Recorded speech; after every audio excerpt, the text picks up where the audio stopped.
You lack focus, not potential. You lack consistency, not ability. You lack discipline, not genetics. You lack work, not luck. We all have dreams, aspirations, and goals we wish to achieve. Yet too often, we find ourselves trapped in a cycle of complaining about our circumstances rather than taking action to change them. It's easy to blame external factors for our shortcomings. We blame the economy, our upbringing, or even our luck. But let me tell you something. Complaining will never change your circumstances. It will never propel you towards your goals. It will only keep you stuck in a perpetual state of dissatisfaction. Instead of lamenting what we lack, we must focus on what we can do with what we have. Every great achievement in history began with a single action, a decision to stop complaining and start doing. Think about the inventors, the entrepreneurs, the leaders who refused to be defined by their circumstances. They didn't wait for the perfect moment or the ideal conditions. They took action despite the odds stacked against them. It's tempting to assume that success comes effortlessly to those who achieve great things.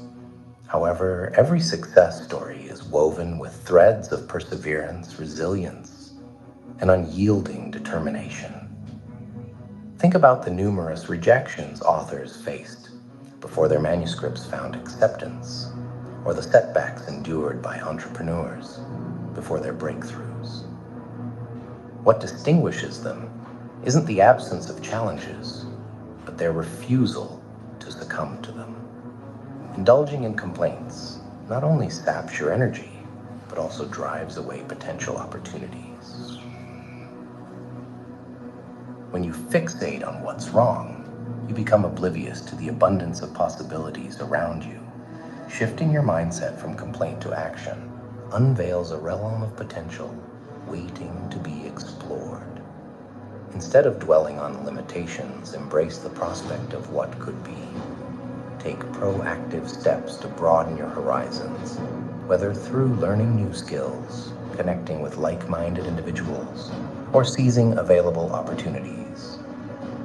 Consider how your attitude influences those around you. Complaining is infectious, spreading negativity far and wide.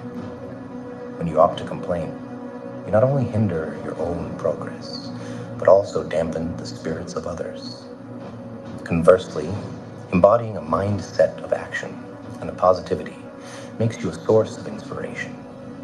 Your actions can uplift, motivate, and ignite the flame of possibility in others who may be facing their own challenges.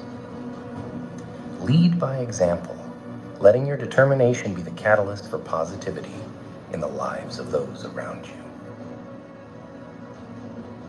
Remember that life is a journey, not just a destination.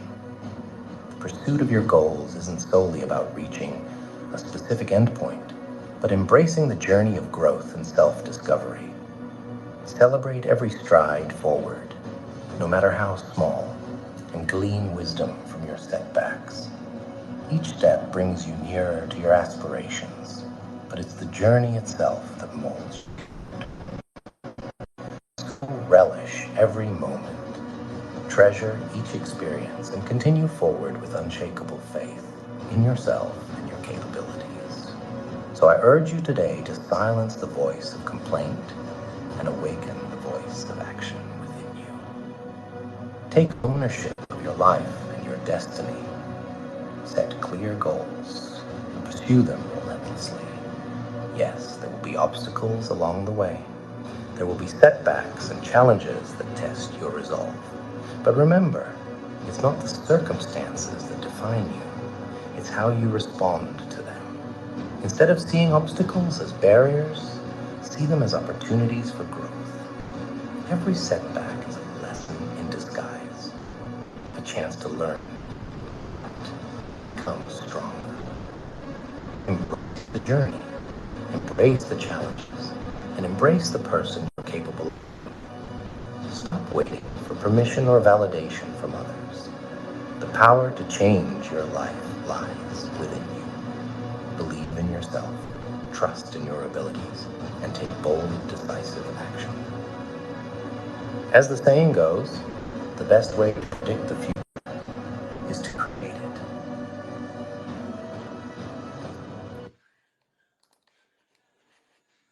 it. So true. So true. Hit it from the back, watch a nigga bless you, bless you. If your mentor don't trust you, I'm gonna shoot you. Crying in my arms like a nigga wrecked you, wrecked you. Intro booming, want some more, nigga. Yeah, alright. You was right, I was wrong. Yeah, I should've never ever took her home. Yeah, I should've just blown. Yeah, fantasy on my phone. Yeah, hit it from the back, watch a nigga bless you. Yeah, crying in my arms like a nigga wrecked you. Talking about a broken heart, running to the restroom. Yeah, look at my mama chip like we rich. Look at my bitch like we rich. Say we ain't got no money, said best. Counting all that money, so that nigga just a bet. I know that you ain't got it, boy. Why you ain't just say that? They see I got that money, now it's bitch. Like I said that. I don't pay that hoe no mind. I been had that. When I saw my girl, yeah, you know I had to back that. And before me, four niggas, yeah, they had that. Five niggas including me, I had to back back. Try to diss me, I take it to your family. I for your sister, then make sure that she vanished. Yeah, alright. You was right, I was wrong. Yeah, I should've never ever took her home. Yeah, I should've just blown. Yeah, fantasy on my phone. Yeah, hit it from the back, watch a nigga bless you. Yeah, crying in my arms like a nigga wrecked you. Talking about a broken heart, running to the restroom. Yeah, alright. You was right, I was wrong.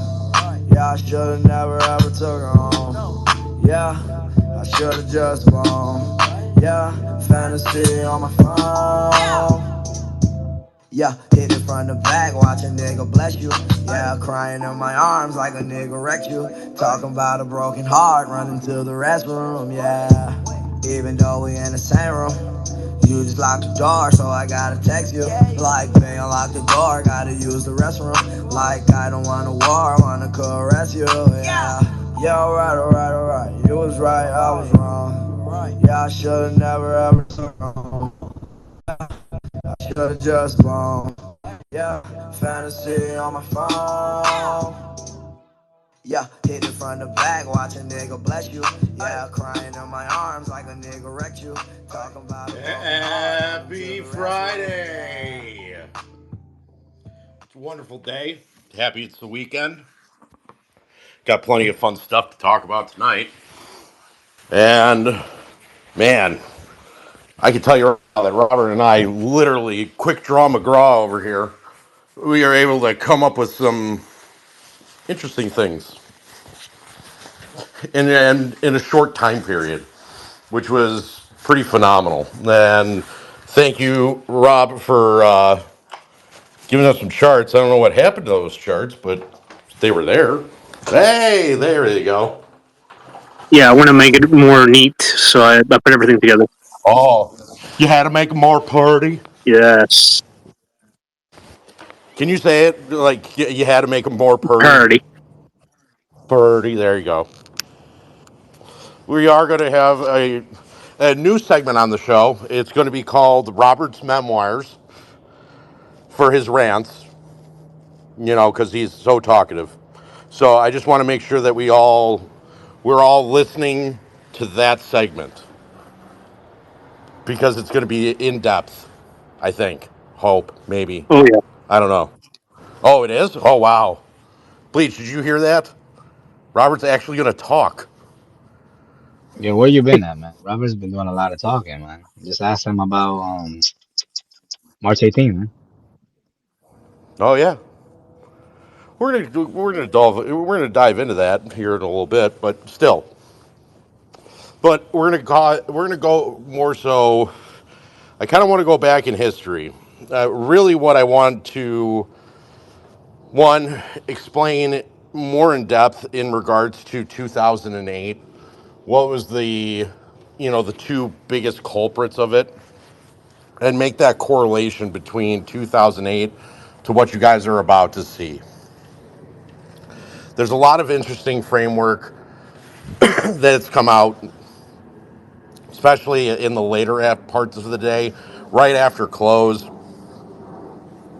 You saw there was a couple of YouTubers that came up there and said, "Oh, I'm going to leak some information about from Goldman Sachs, which is a paid thing that I'm not supposed to be showing you this about how everybody's saying to go buy into the VIX."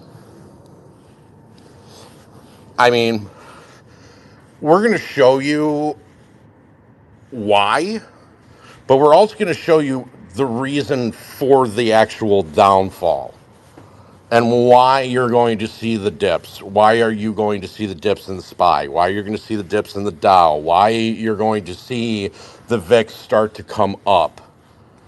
And this can be explained through charting. This is also going to be explained into some of the things that have happened economically, so that this way you guys have a kind of a true understanding, not just somebody flashing some cards up and saying, "Hey, this is what Goldman Sachs is saying." Yeah, don't fall into that trap.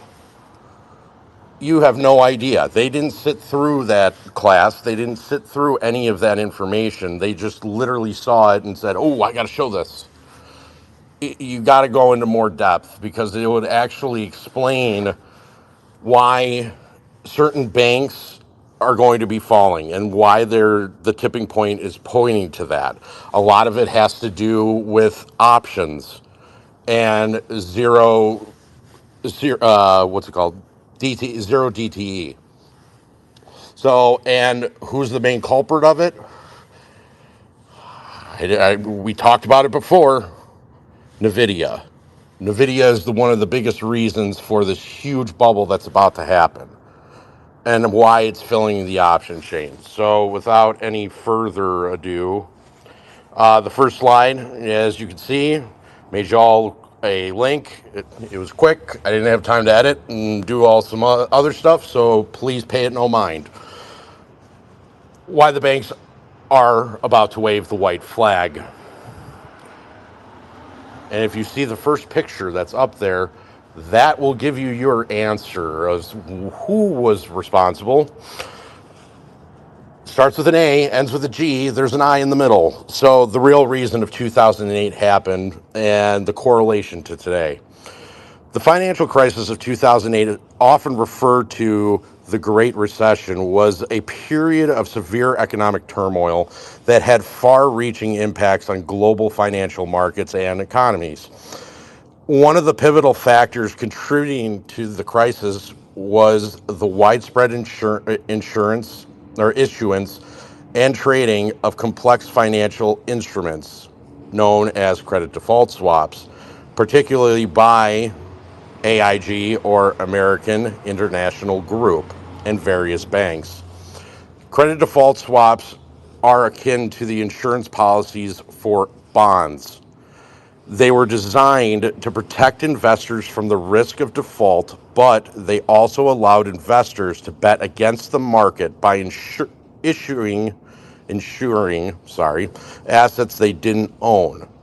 This practice became increasingly popular as the potential returns were substantial, and the prevailing sentiment was the real estate prices would continue to rise indefinitely. So what they're basically referring to is the values of homes. As interest rates start to rise, and they continue to rise, what happens on the value of the home? It needs to start going down. It's not supposed to go up with the rising of the rates. And the reason for that is because then you're pricing people out of being able to buy homes. And that's why you're in your problem that you're in today. Because as rates are higher, values are also higher.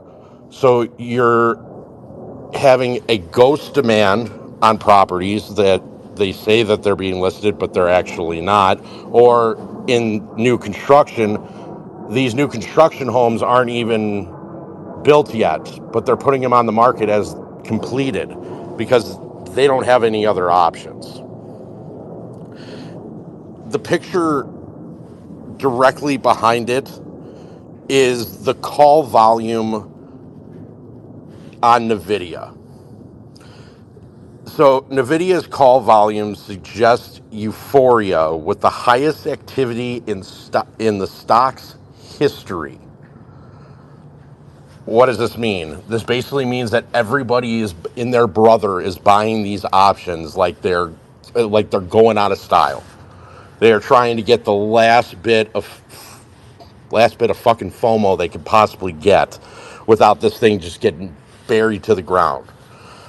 The situation mirrors the conditions that led to the 2008 crisis, where the pursuit of short-term gains came at the cost of long-term financial stability, setting off the cycle of economic booms followed by devastating bursts.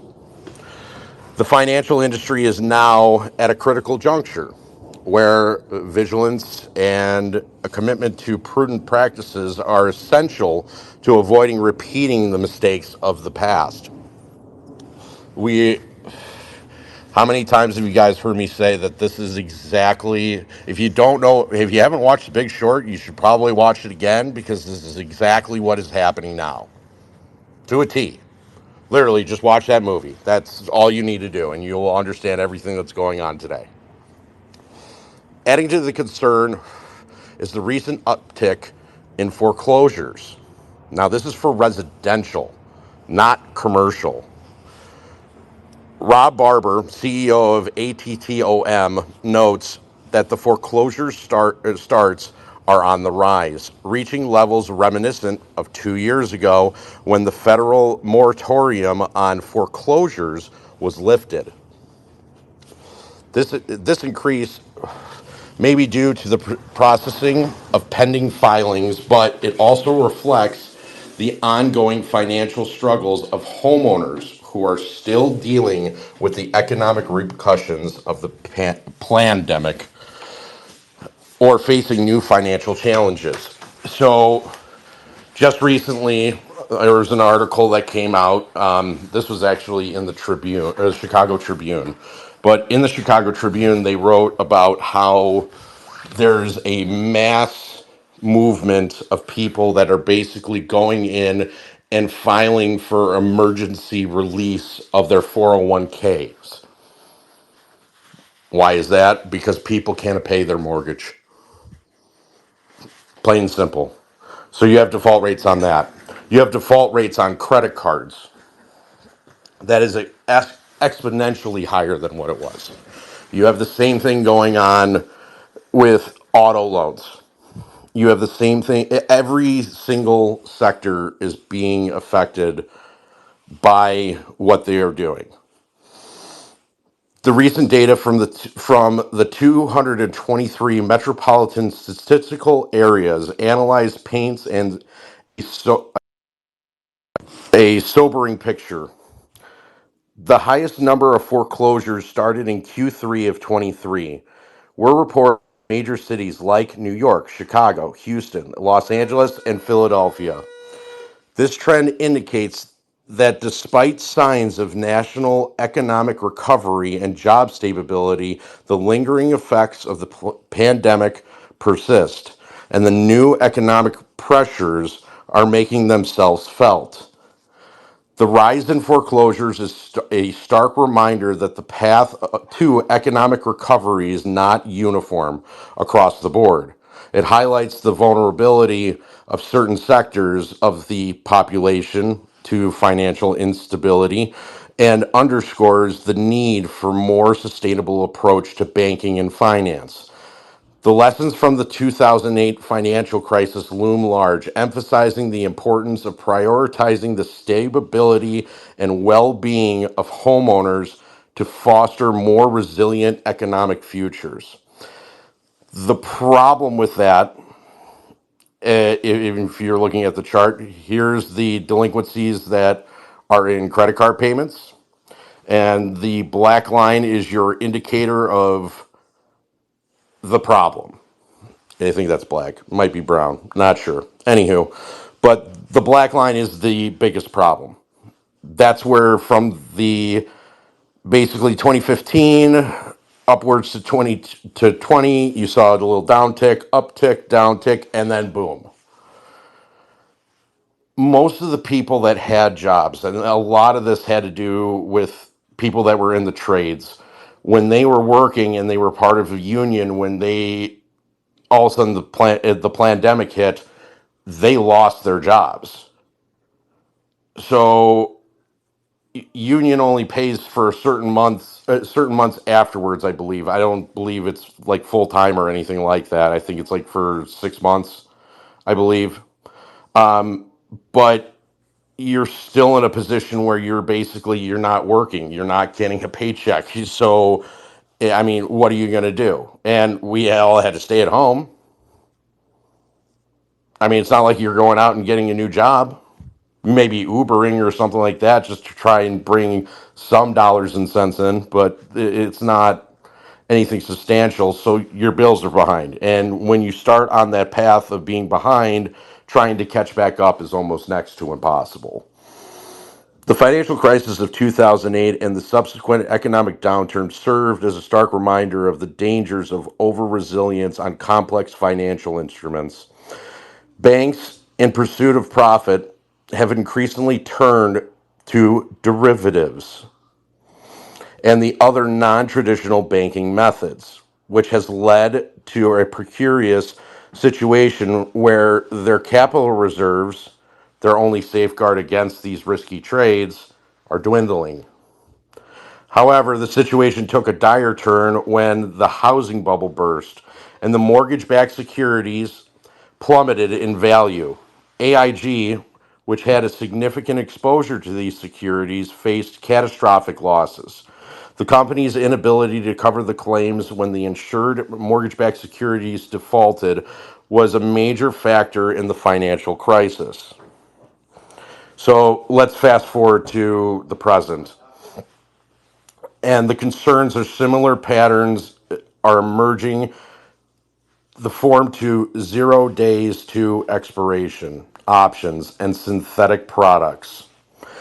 The chart that's right behind that is the volume versus shares of NVIDIA.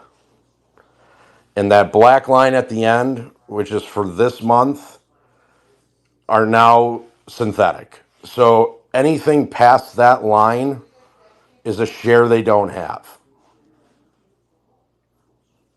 Those are synthetic shares afterwards. These financial instruments allow investors to speculate on assets without actually owning them. The potential bubble associated with these products is argued to be much larger than that of 2008's crisis, raising alarms about the stability of financial markets. The financial crisis of 2008, stark downturn. I already read this. We're going back to the next part of it. The option trading tied to semiconductor stocks made up 42% of all single stock options traded on the S&P 500 stocks in February. Activity is up more than 400% from last year's. So here's your fuel. You're at the gas station. You're going ahead and you're pumping gas into your car. You know that you're just about at a quarter of a tank. So now you're going to fill that thing all the way to the top because you can't go and get gas for another week. So now when you fill it to the top, you maybe say, you know what, tank, you're going to take a little bit extra just because. Why? Because I said so. The problem is that there's a safeguard that always stops every single time, and you can't get more gas in there unless you're sitting there click, click, click, click, click, click, click until it's overflowing and pouring on your feet. This is the same situation. You are overfilling this bubble with nothing backing it. As we saw on Wednesday, I showed you the market caps of the Mega 7. On those market caps, there was a huge disparity between actual profit and then your EBITDA. So when you're comparing this, this is what they have filled all these derivatives with, is basically these mega seven stocks. And for the inflated amount of their market caps is basically why you're seeing certain entities like the SPY, the NASDAQ, the Dow start trailing in an upward trajectory without the OBV actually moving. It's very interesting. But meanwhile, on the international front, cautious attention is warranted regarding the reports of the Nikkei about the Bank of Japan. If accurate, the Bank of Japan is on the verge of a significant policy shift with its first rate hike since February of 2007. This move signals a departure from the Bank of Japan's long-standing monetary easing and could mark a turning point for Japan's economy. The weak yen has been a boon for Japanese companies, allowing them to offer competitively priced products globally and propelling the Nikkei 225 to its highest levels in 3 decades. However, this monetary policy adjustment, driven by inflation rates above 2% and substantial wage growth. Remember, I also told you guys a couple weeks ago that they were stepping into uncharted territory and about to be in hyperinflation. Because as you're raising your wages for the people, you also have to raise the prices of your products and services to match the demand. And this is a perfect example of hyperinflation. So the proposed increase in the policy rate, a bit modest, may prompt investors to reevaluate their portfolios, potentially placing Japanese stocks under pressure, especially if the yen strengthens past 130 to the dollar. So as their growth starts to rise, so does the actual yen. So the yen is going to be valued superior to our dollar. And if it's $1.30 to our dollar, you're going to have a shit ton of problems. So it's in a position where now you have residential that's failing, commercial that's failing, credit cards, highest default rates, since 2008. Auto loans, highest default rate and repossession rate since 2008. Now you're putting the strain on the economy. And today, what was also presented to us, that retail stores, so Macy's, Macy's, I know all the old names. I have been to them all and God knows how long.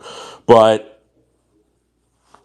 all those stores is the lowest outturn for retail sales in the last like 20 years.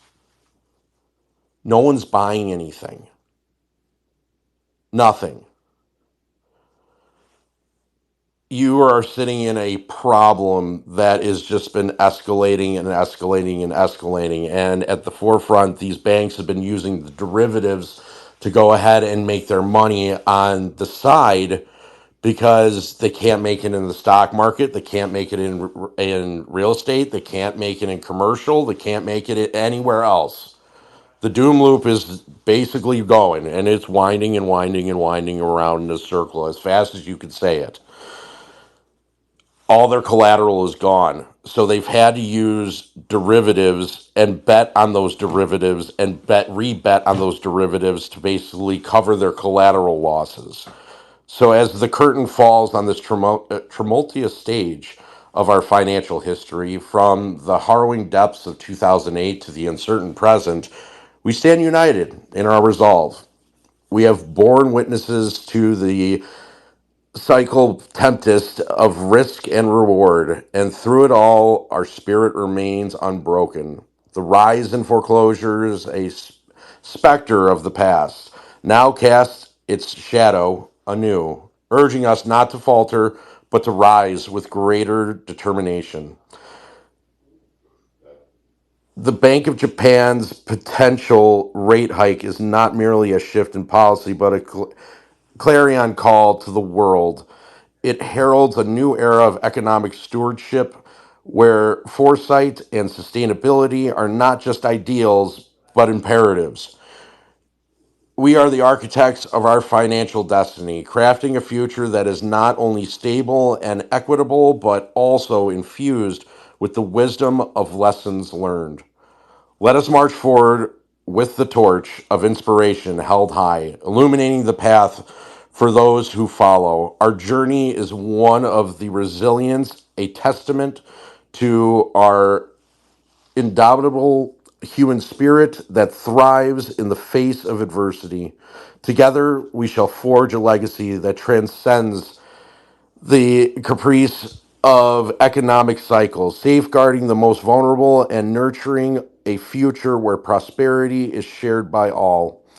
In the grand audacity or odyssey of finance, let our vigilance and be unwavering, our adaptability boundless, and our commitment to sustainable practices and bedrock upon which we build a world of enduring prosperity. For in the heart of challenges lies the seed of opportunity, and from it we shall cultivate a garden of infinite possibilities. This leads to the VIC and the rise in volatility. And this chart right here should explain a lot. So you see the levels of the VIC, and at the current VIC, we're actually at, Robert, I believe we're at 14.4, correct? That's correct. 14.41. 14.41. So the GS VIX model is value for April is 21.5. Long-term VIC average is 20. The VIC could jump possibly to 28. Robert and I actually have a different opinion of this from this chart because we actually it today TA was not a horoscope for men. Let me just say that. It was actually what Robert and I came up with through actually looking at these charts. And it's wonderful because one, we're going to show you what we're thinking. We're also going to show you how to actually look at the chart from a realistic aspect so that this way you guys can see from A, we're in a channel, how we're about to break this channel, how to measure the rise and fall of stocks so that this way you can actually chart some of these things yourself. So, without any further ado, here's where my talkative friend Robert comes in. How y'all doing today?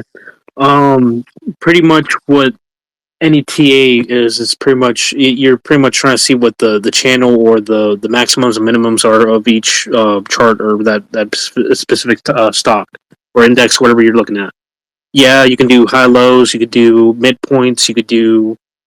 There's different ways. If you see a midpoint, that's just like you put a point for the mid, and if it stretches out, if it's valid, because you can't just draw lines anywhere you want. So your first thing you do when you chart something, you do your maximums and lows, and then you do your midpoints, and then if there's any daily or weekly or whatever bullshit there is that you want to put on there, you could add onto it. But TA does not lie.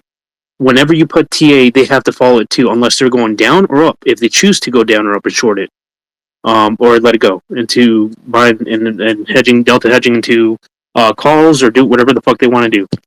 But for the first iteration of this, VIX is just volatility. It tells you if there's going to be volatility in the markets or not, and mostly when there is, you have banks getting into them and buying calls all the way through the gazoo. Let Um, me go ahead. I'm going to make this short and sweet and simple. VIX, if it goes up, the more volatile it is. The down is the less volatile. Short and sweet. So this way you can grasp that. Yeah, pretty much. And with the news that they're getting into these VIX, they're getting into VIX. Pretty much the news was that Goldman Sachs told their clients that get in the VIX because they're seeing volatility and they're seeing a lot of risk in the market. So, meaning crash and what's next. Um, but if you want to go over what's going on with the VIX and what's about to happen now in the next couple of days, well, again, you always have the rule of four. You touch this four times before you break it up or down. It's not uncommon to go over the line on the third touch. That's normal. That happens every single time. That's a normal thing that happens. You have to break out before you come back and retest it. That's just a simple rule about it.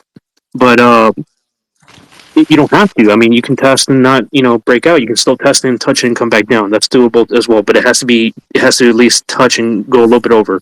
But that's just charting 101. Uh, you want to go onto the Dow Jones and stuff like that, or you want to talk about VIX?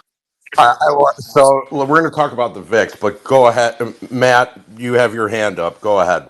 Just a thought and a question before you move out of the options, because it dawned on Yeah. me that the call to put ratios institutionally are about Mm-hmm. a 66-33% call to put ratio, but there's more risk in the put loss. And then I was Mm-hmm. thinking, wouldn't them calls, even if they went in the money and were to exercise them as locates or even cash them out for the money on a run, Mm-hmm. the delivery obligation would force that money to the naked loan obligation of retail. So they won't even make Correct. any money on it. Any money they made or any shares they exercise as a cover for them puts, the shares and the value therefore would go to retail. Correct. You're 100% correct.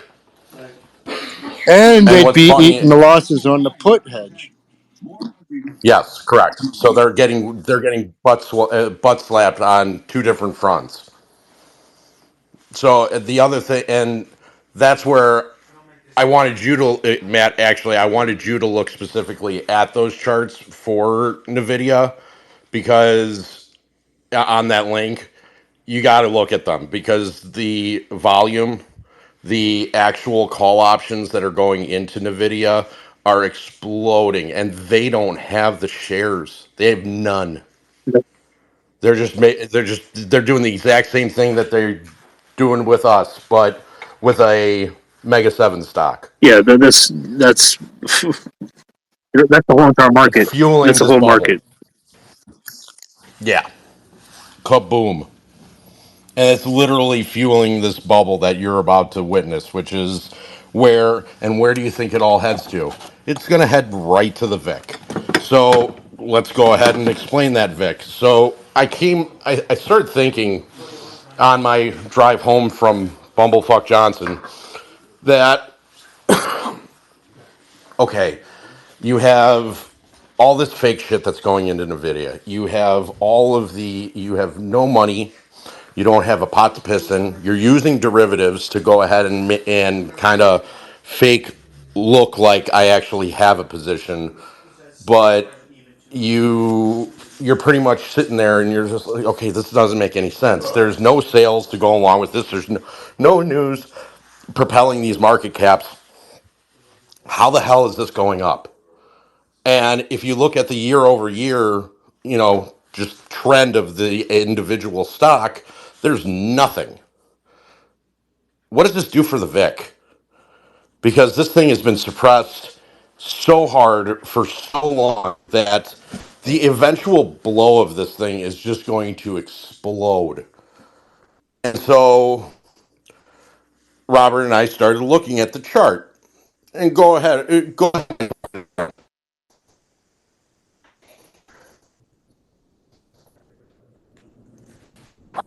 Your cue. Hey, is anybody hearing him break up? No one's hearing me break up. We're waiting for you to talk. All right. Oh man. You want me to go over VIX, or do you want to? Vic. I want you All to right, go over the Vic. gotcha.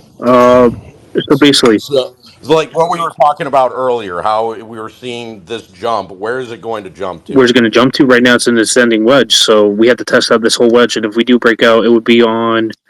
We would still have to test out the VIX going up and down, and then probably retest, or they can break it on the third. There's no rules really against the four touch breakout. It's just, that's a common thing everywhere. Um, you have to retest, and then break out. But they could suspend this into shoot VIX. You can suspend this anywhere you want to. So if it's really volatile and you got the markets really teetering, it's just going to Hmm. go through. It's going to go through whatever. Uh, Probably around 198, something like that. Okay, so let's just say it goes up Yeah, 98%. that's valid. Where are we at? 28 through 30. I think it's somewhere around 28 or 30 something. 28 to Yeah, 36. yeah. And I put a midpoint, so it's right there for y'all to follow. So is that the second That would slide? be the second slide. As soon as we touch this and test probably one more time and come back down, retest and break out, then we would be going to 30 something, about 28 something, 20, 30 something. Okay, so the first picture up in the top left corner, you see where it's touched this channel line. So the two green lines that look like a heart monitor touch the top part of the channel. So the third channel, that's your test. After that, that's when it's going to decide whether it's going to break out or go down.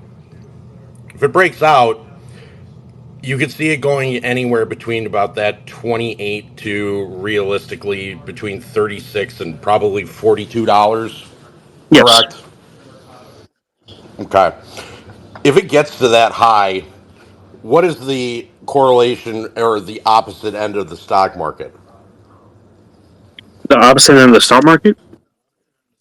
Let's just say, the SPY. Okay. Sorry. Yeah. Pretty much what you have is you have ETFs or you have stocks that go with the market. You have ones that go inverse with the market. Fortunately, VIX is volatility, and UVXY is pretty much inverse of the whole market.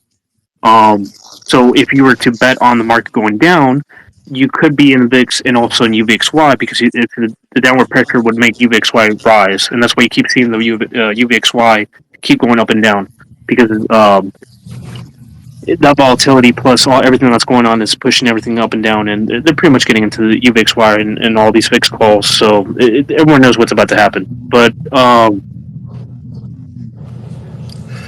Go over the actual chart itself, how you see that the downturn and how to spot where a retraction point would be and to start going down. okay, well, basically the same rule. If you're going to go down, you're going to test three times, or my bad, four times, and then probably break out on the third and then retest.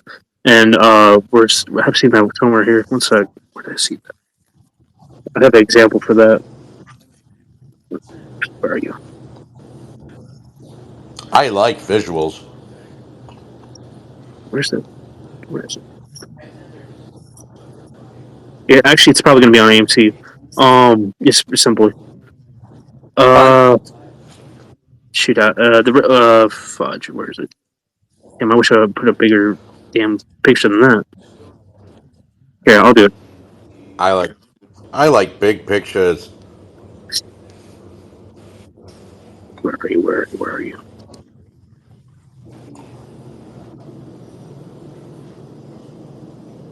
There it is. Boom. All right. This pretty much is AMC, and this sums it up perfectly. What's going on? You don't see the first screen touch on top because that's the first thing that you see on the tower, but it's up there. Um, Y'all see it up there? Is it the first chart to Yeah, the it's gonna far be left? AMC. It's gonna show the 1, 2, 3, 4 all over the place. Yeah, I got All it. right. Well, that right there is you have both three touches. I mean, you have the 1, 2, and then you have the third touch above on the green side and the red side recently, and then they have the rebound. And of course, now we're here waiting for this range to pretty much for them to decide what the fuck are they going to do, and that's going to go into Monday. And I'm not trying to put dates out there, but it's following perfectly. And there's just an example of it. And Yeah. Explain more about Monday. Nah, I'm not. Well, and you guys all know our stance.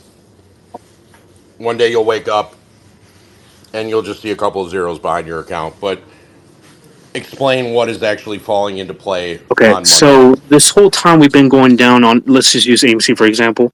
We've been going down the whole time. You when you place TA lines all over the damn place like I do, um, you eventually have to break out or break down somewhere. And I've been tracking this the whole time. I've been put lines on $720 all the way down through 60, 600, somewhere in the 650, somewhere around there, and all the way through until you see that red line on that very same picture that I posted. That nice little thin red line. That's the February 9th fourth touch before we broke out, and then we started going sideways because we're breaking out this whole triangle. I call it triangle.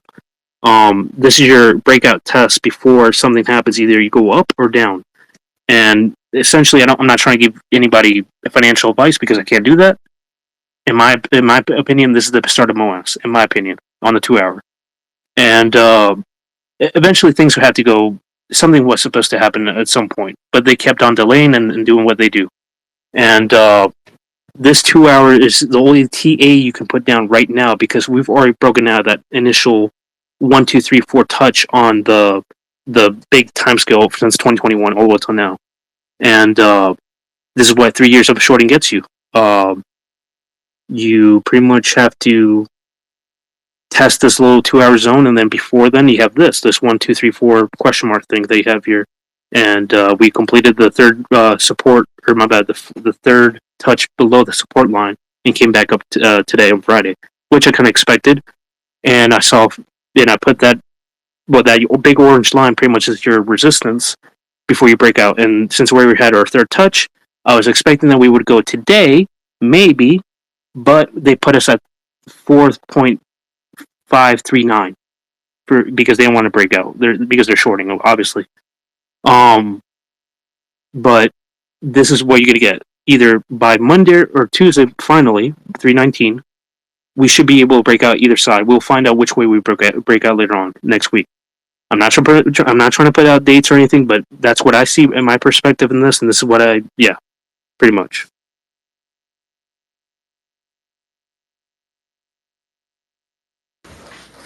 So you're looking at basically for all of this to happen, and my belief in all of it is that you're going to need, regardless, a system-wide crash. Why do you need a system-wide crash? Because you have to get rid of the bad before the good comes into play. Once the good comes into play, you're going to see this thing start to rise, and it's going to keep on going and going and going and going and going, and there's nothing that's going to stop this gravy train riding with biscuit wheels. Just ain't going to happen. So where do I think that the first, in my personal opinion, and from what Robert and I charted, what do we see from the fall, first day, when this thing starts to tank? Where are we going to see the SPY? We're going to see probably what, like a 45% drop? Yeah, definitely. There's gonna be a nice little drop here.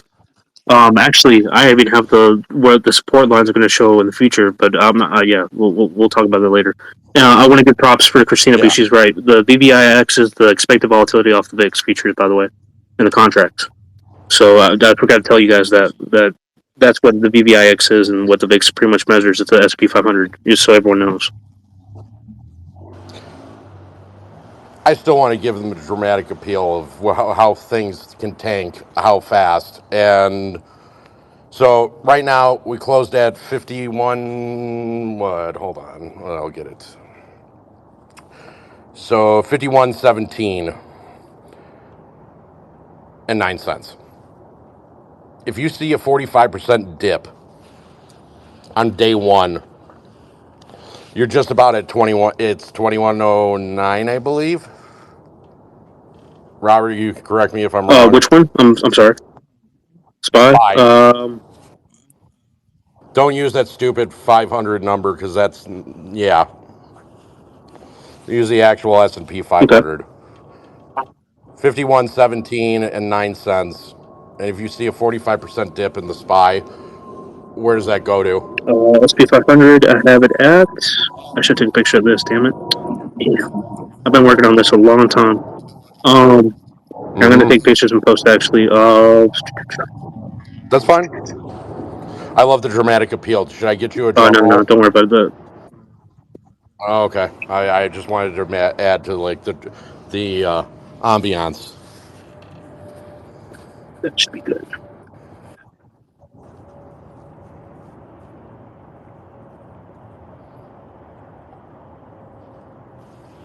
One, two, three. V Chain, my friend, there ain't nothing wrong with being a week early. We'll just, you know, you're just early. That's okay. It happens. I got a question again about the VIX. Yeah, good. Go ahead. Because I know it detached from reality and what it's supposed to be a measurement of. But how exactly are they manipulating the VIX discovery against its purpose of volatility pricing? Through OBV. That's exactly my yeah. That was my question too. Actually, It's through the OBV. how so? Through derivatives? Correct. Ah. But so the options chain is basically Your derivatives holdings because they've overproduced all of these mega seven stocks, for example, to where they're they're so synthetic basically now. what you're saying is they're sitting on over the counter derivative option contract values that are beyond deliverable volume capacity Yeah, Correct.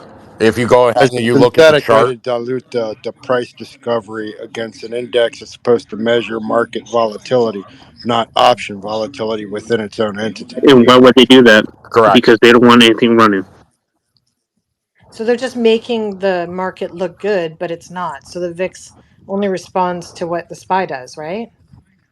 Yeah. So if you go into the link that I just went over, I have the chart. It shows you that they're over the Can I put line. it simply? They're basically cheating the VIX like it's an ETF. Yep. Correct. But that chart, the chart in there, hold on, I'm going to pull it up because I want everybody to see the reference so that everybody knows.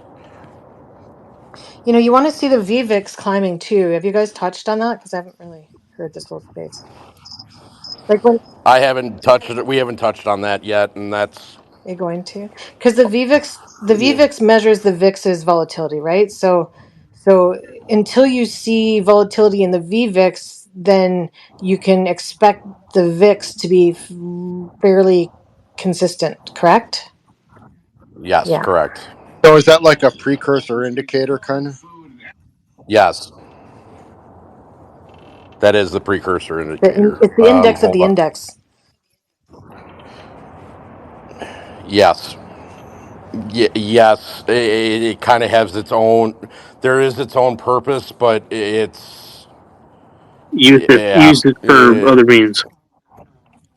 Yeah, I tell correct. you, it's something about this is something that I've been watching for about 6 months or so, and the numbers are moving a little bit now in the VVAX. Like that's what if the VVIX isn't moving with the like if it's staying low and the VIX is going up, then I don't blink. It's just like okay, whatever. But it is You climbing. don't need Yeah, to. it's starting to climb a bit now though. So it's interesting. It's a wonderful thing. Just wait to start laughing. Where is that? Yeah, SP 500 is Sorry. all the way on the left. No, I'm not. I'm looking for something else here, just to give you guys the for because that's yeah. Hold on, I gotta get it. Where did I put that?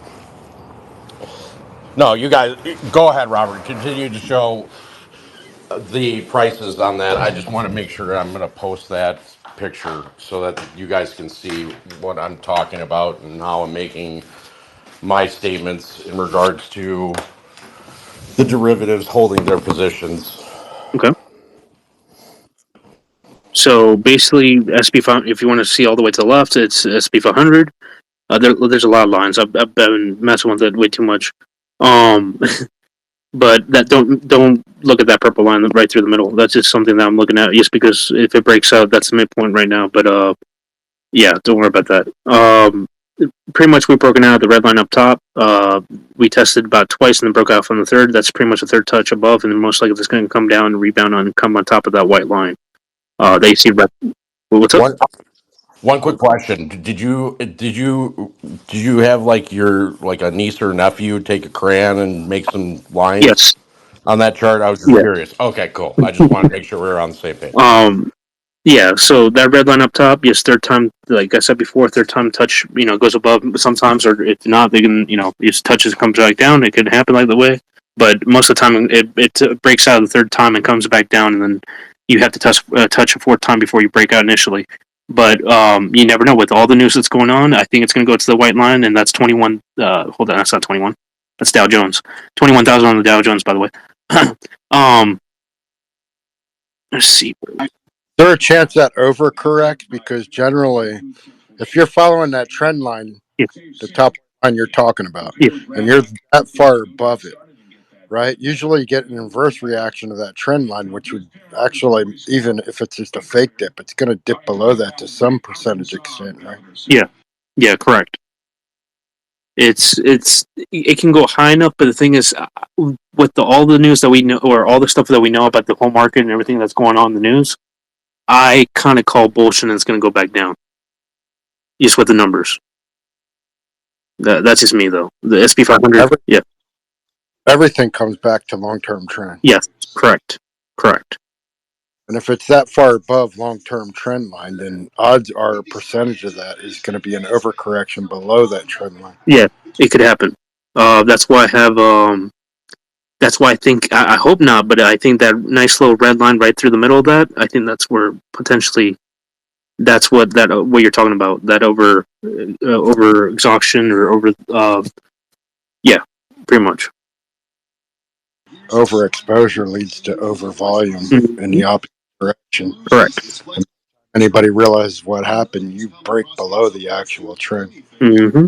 So I'm not trying to give any type of financial advice. I can't do that. I'm not licensed to do that. So please don't take this as a financial advice. But I had the same idea. I didn't play it, but I was early. My trend line I put in were way early on that correction. I can't believe they. It's unbelievable to me what I'm looking at. yeah, so this is just TA. I kind of believe what you're saying is correct, because that does look like it's going to go down to some point down there. But let's not hope so, because that's not going to be good for the market. Uh, yeah, but pretty much just either overextend and then, like you said, come back down, or you test 3 or 4 times before you break out initially, and so forth. But you do have an overexhaustion sometimes on third touch and rebound, in either way. So just like the example on AMC with the 1, 2, 3, 4, same thing. You pretty much are in some type of support or resistance, and then so forth and so forth. Could naked cover prop that up? Yes, definitely. That could happen. Yes. Do you want to explain what that is, or do you want me to say it? No, it's just basically when you get overextended and you get margin called or whatever, and you have to flocate shit, you end up having to buy out of that position or at least hedge it as a cover, which is buy pressure, and that buy pressure gets equated against the sell off, Mm-hmm. kind of holding it from a full crash. Yeah. I have to cover my position. What you talking about? Cover, not close. I'm joking. The difference between a cover and a close is a cover kicks the can. A close Yeah.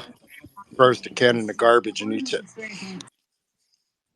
Oh yeah. I'm totally fucking around. I had to do that. But Oh, I didn't think I had to. considering that the trend I've been seeing is that they're doing the kick the can as a 30% cost leverage against swap option value against naked position deliveries is just the riskiest idea that they ever came up with. But when that shit hits Yeah. the fan, it's gonna be ugly. So what I posted is two of the things in the thing that I went over on that link, but on the top chart is the options volume, and so that trend line is 100%. That's going straight across. Everything over that is naked or derivative. And if you want to look at NVIDIA, I have the NVIDIA lines too, and it's looking like it's overextended. Like Matt, you said, it's a third touch. It needs to come back down, but it's way too way too overextended. Good. You want you want to? I just did a thread, and it basically is comparing the options chain volume to the 2021 pre-run volume on that fucking gamma. I bet it's the same. We're higher now in reference when you think float value. Mm-hmm. And if you But it's still pretty close. yeah, if you have good eyes, in the video chart right there, the yellow line, you can see the 1, 2, 3, and then the over exhaustion on the 3, and then we come back down and test, and the fourth time we kind of touch it a little bit, but the fifth time we actually break out. So it's the same thing over and over. The video fell today, didn't it? I believe it did. I haven't been looking at it lately. Yeah, the only reason I'm asking is because I swear I said that that thing could fall anywhere between 12 to twenty Yeah. percent. Yep. So I got another question, and this is because I really don't get it. When you have adjusted options that basically aren't available because precept don't exist anymore, you take AMC2, or if you want to take Highcroft post split, right? You look at the Highcroft 2 option. They got 2 expiration. What they was that Ape out original when the current AMC are at 3, right? Now I get trade that you can't, but at the same time they're swap collateral trading that, rolling it into the current AMC2s, in my opinion, by all volume.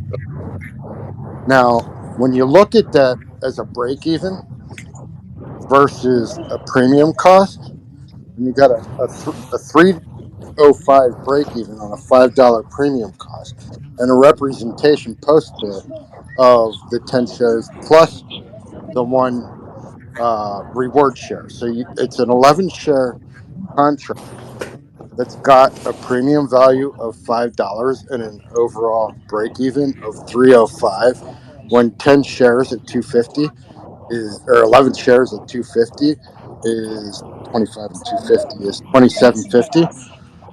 Mm-hmm. So I'm looking at that like, damn, why can't I buy that for a $5 premium? I mean, that's a huge. I mean, that's a boost in your position. You know what I mean? You can get 100. You can get a share representation at a tenth of the cost Mm-hmm. for the current Of course. 11 share value. Mm-hmm. So how do they explain that? How do they? Your guess is as good as mine when in regards to trying to explain what they did. Yeah, I mean, it's all crime. And I think it's because the demand, the actual volume of trading on that is like nil, because nobody wants anybody's obligation. I mean, but look at Don't exist. AMC's. It's the same thing. AMC's is the And exact same thing when everything it that had comes a to the split, obligation. everything that had a split, the same thing. And what was really Mm-hmm. interesting is there was probably about at least 25, 30 tickers that all did a reverse split in the second and third week of December. Yeah. And they all had a huge bounce, in that T plus 35, T plus 70 time frame. Hey, Bina, question. Wasn't Mullen a part of that? And it was like the first week of December, For right? what? Sorry, gapped Yeah, out. What? yeah, For the reverse yeah. split. December 31st. or 22nd. 22nd. We had one. Yeah. I think it was 22nd. Yeah. A 22nd. lot of them were the Okay. the week before the 22nd and the 22nd. Yeah. Yeah. Yeah. That was the big one. The 100 to 1. I'm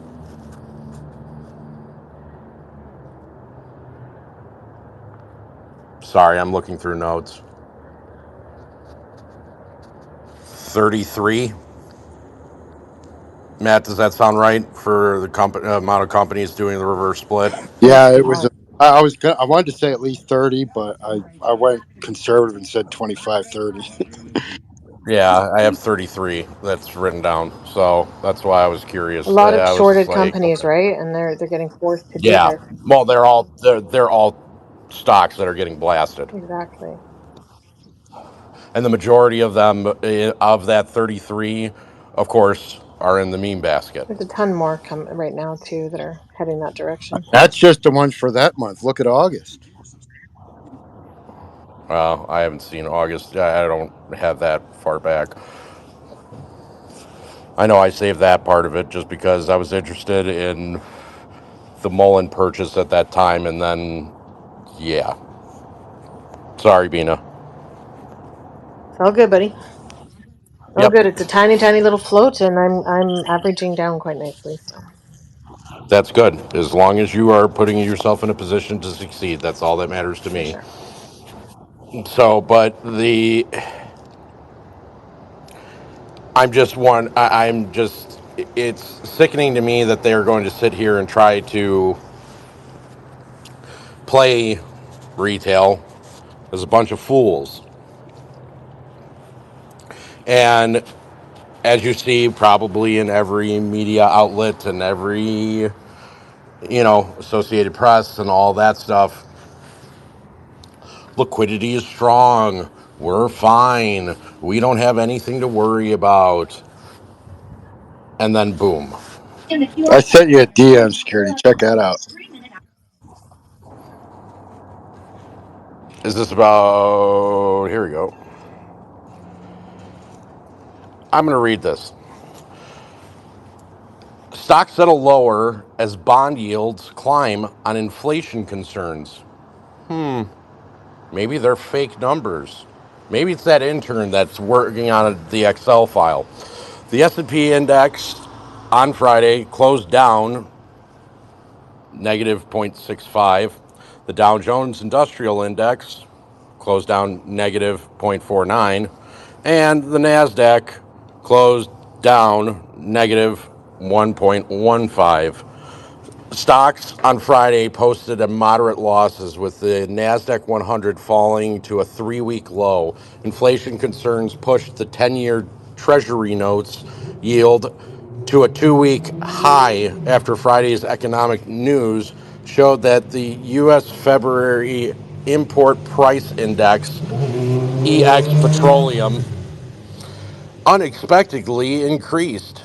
That added to this week's disappointing CPI and PPI reports, or PPI. Yeah, the PPI. That's a good one. I'm going to write that down. Um, Bolstering expectations for the Fed to delay interest rate cuts further. I don't know if you. I mean, I'm pretty Uh, sure you heard me say that there's no way they could fucking raise rates. But some negative corporate news Friday also weighed on the overall market. Jabil closed down more than 16%. Wow. Where is it? Yeah, 16%. After cutting its full year core EPS forecast, also Adobe closed down more than negative 13% after forecasting Q2 revenue below consensus. In addition, chip makers retreaded after Bloomberg reported that the Chinese government asked electric vehicle makers to sharply increase purchases from local auto chip makers. Market volatility also led to an unexpected swing in stock prices on Friday. Quarterly expirations of March derivatives tied to stock index options and futures, known as triple witching. About 5.3 trillion of options are set to expire on Friday. He had to take a double take on that number. One $5.3 trillion of options are set to expire Friday.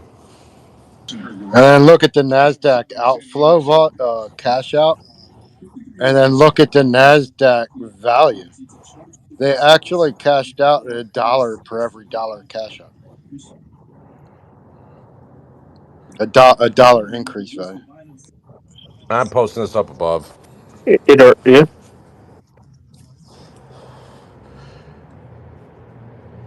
Yes, so you know Matt already did it.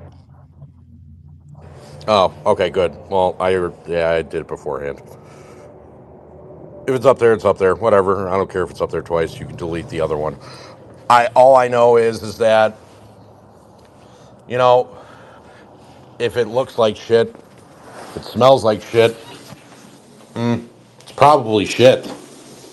Just for reference, the Nasdaq last year was cutting about 3 to 5 billion to about the fourth quarter. Then it was cutting 10 billion in outflow. Today, 27 billion in cash outflow, or 23 billion with 27 billion in Nasdaq value. So how do you go up 27 billion on a 23 billion cash outflow? You don't. They're selling for a higher premium so they can collect the most amount of liquidity off their. It's kind of like the spies OBV. You sell up, buy down, right? Yep. Oh God. And then the crazy thing is to add to that, when you look at the New York Stock Exchange, it had a cash inflow of 7.8 billion. That's the highest it's been in since ever that I've ever seen. Usually Yeah. it was between 1 and 3 up to fourth quarter last year that it was jumping between 3 and 5. 7 billion, almost 8 billion is almost double that and triple what it was mid to prior last year. So if you're having difficulty, what Matt's saying pretty much is that he pretty much proved that the market's rigged. It's kind of obvious. Well, he has actual proof now. I guess some type of proof. Yeah. Well, I mean, the actual proof, honestly, is with every single ticker. Oh, yeah. You can look at any ticker and you'll be able to see exactly what has been talked about here, over the last, hour and a half, hour so far, almost hour and a half. You'll be able to literally see all of it in plain sight. So, knowing what you know now, do you feel good about our market? Do you think they're actually telling you the truth? It's really some great questions that you need to contemplate, that what you're going to do or how you're going to play the market after this is all said and done. When when it happens and when you have your event where it changes your stars, what do you do to make everybody's life better, but also to make your life better, to make sure your money still grows? And Leo, you are my leader. Thank you. You're very welcome. You're also an instigator. And I'm about to instigate. You ready? Please. We call it rigged. Rigged marked it. They call it managed. Mhm. I guess we'd be the That's really managed poor ones. management. Yeah, that's some really poor management. That's like when you go to a job and you're with your like the real boss that like hired you, and then all of a sudden it's, oh yeah, I'm the owner comes and he's like, oh yeah, I'm gonna let my kid run this operation. So your boss gets to step aside, and the kid comes in there and not thinking about it. Or just think of horrible bosses. You know how many times we've had those upcoming breakouts with all the TA stuff, kind of like what Roberts is talking about, right? It's happened Yeah, over and over, and then like nothing, right? Like it's just over and over again. Or it gets really, really close, and then some out of nowhere, left field, a lawsuit or some nasty article gets released about maybe your favorite CEO or something like that. You know what I mean? yeah. It's like Well, you mean like it's the all fucking like the planned one out today? for the next big breakout. Hey, we're gonna release this, and this is gonna be the big news, and it's gonna kind of keep things suppressed. I mean, kind of like today, like where they said that Adam Aaron was a complete ghost and he hasn't talked since earnings. But he's right there. There's a picture of him right in front of the Ghostbuster car. He's right there. I swear. I don't think I'm blind yet. They don't care. Just to put how crazy it is in perspective, if you go to the top gainers and look at the 3 months, which would put you to about mid December. Now, mind you, there were, what was it, 30, 34, 30, 33. 33 stocks at reverse split. So, I mean, 100% gain is reflected in that on the reverse split value. But I counted 157 stocks on a 3 month top gainers that were 100% and above in gain in stock price gain. Liquidity pumps. That's all it is. Well, they have to. Where else are they getting money from? Hey, do you know what's funny? We didn't see a close on New York Community Bank. Yeah, no. I'd say half of that was 300% Nova. Yeah. Wow. I think aren't they But using those as kind of like little red herrings for us too, though? Don't you think that they're trying to just bait us out of our positions and you know what I mean? yeah, but no one's gonna. I don't see. The problem is that because of the way that the closing docs read on New York Community Bank, you're basically seeing that they're diluting the absolute shit out of that stock. If Yeah. you're anybody, any financial advisor would say this is not a stock you buy. Period. I wouldn't buy that one, but I was thinking You about didn't learn to stay out of a FOMO by now. You're never going to. oh fuck.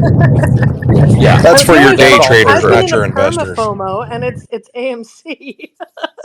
And I just keep going. It just never ends. So, it's what it is.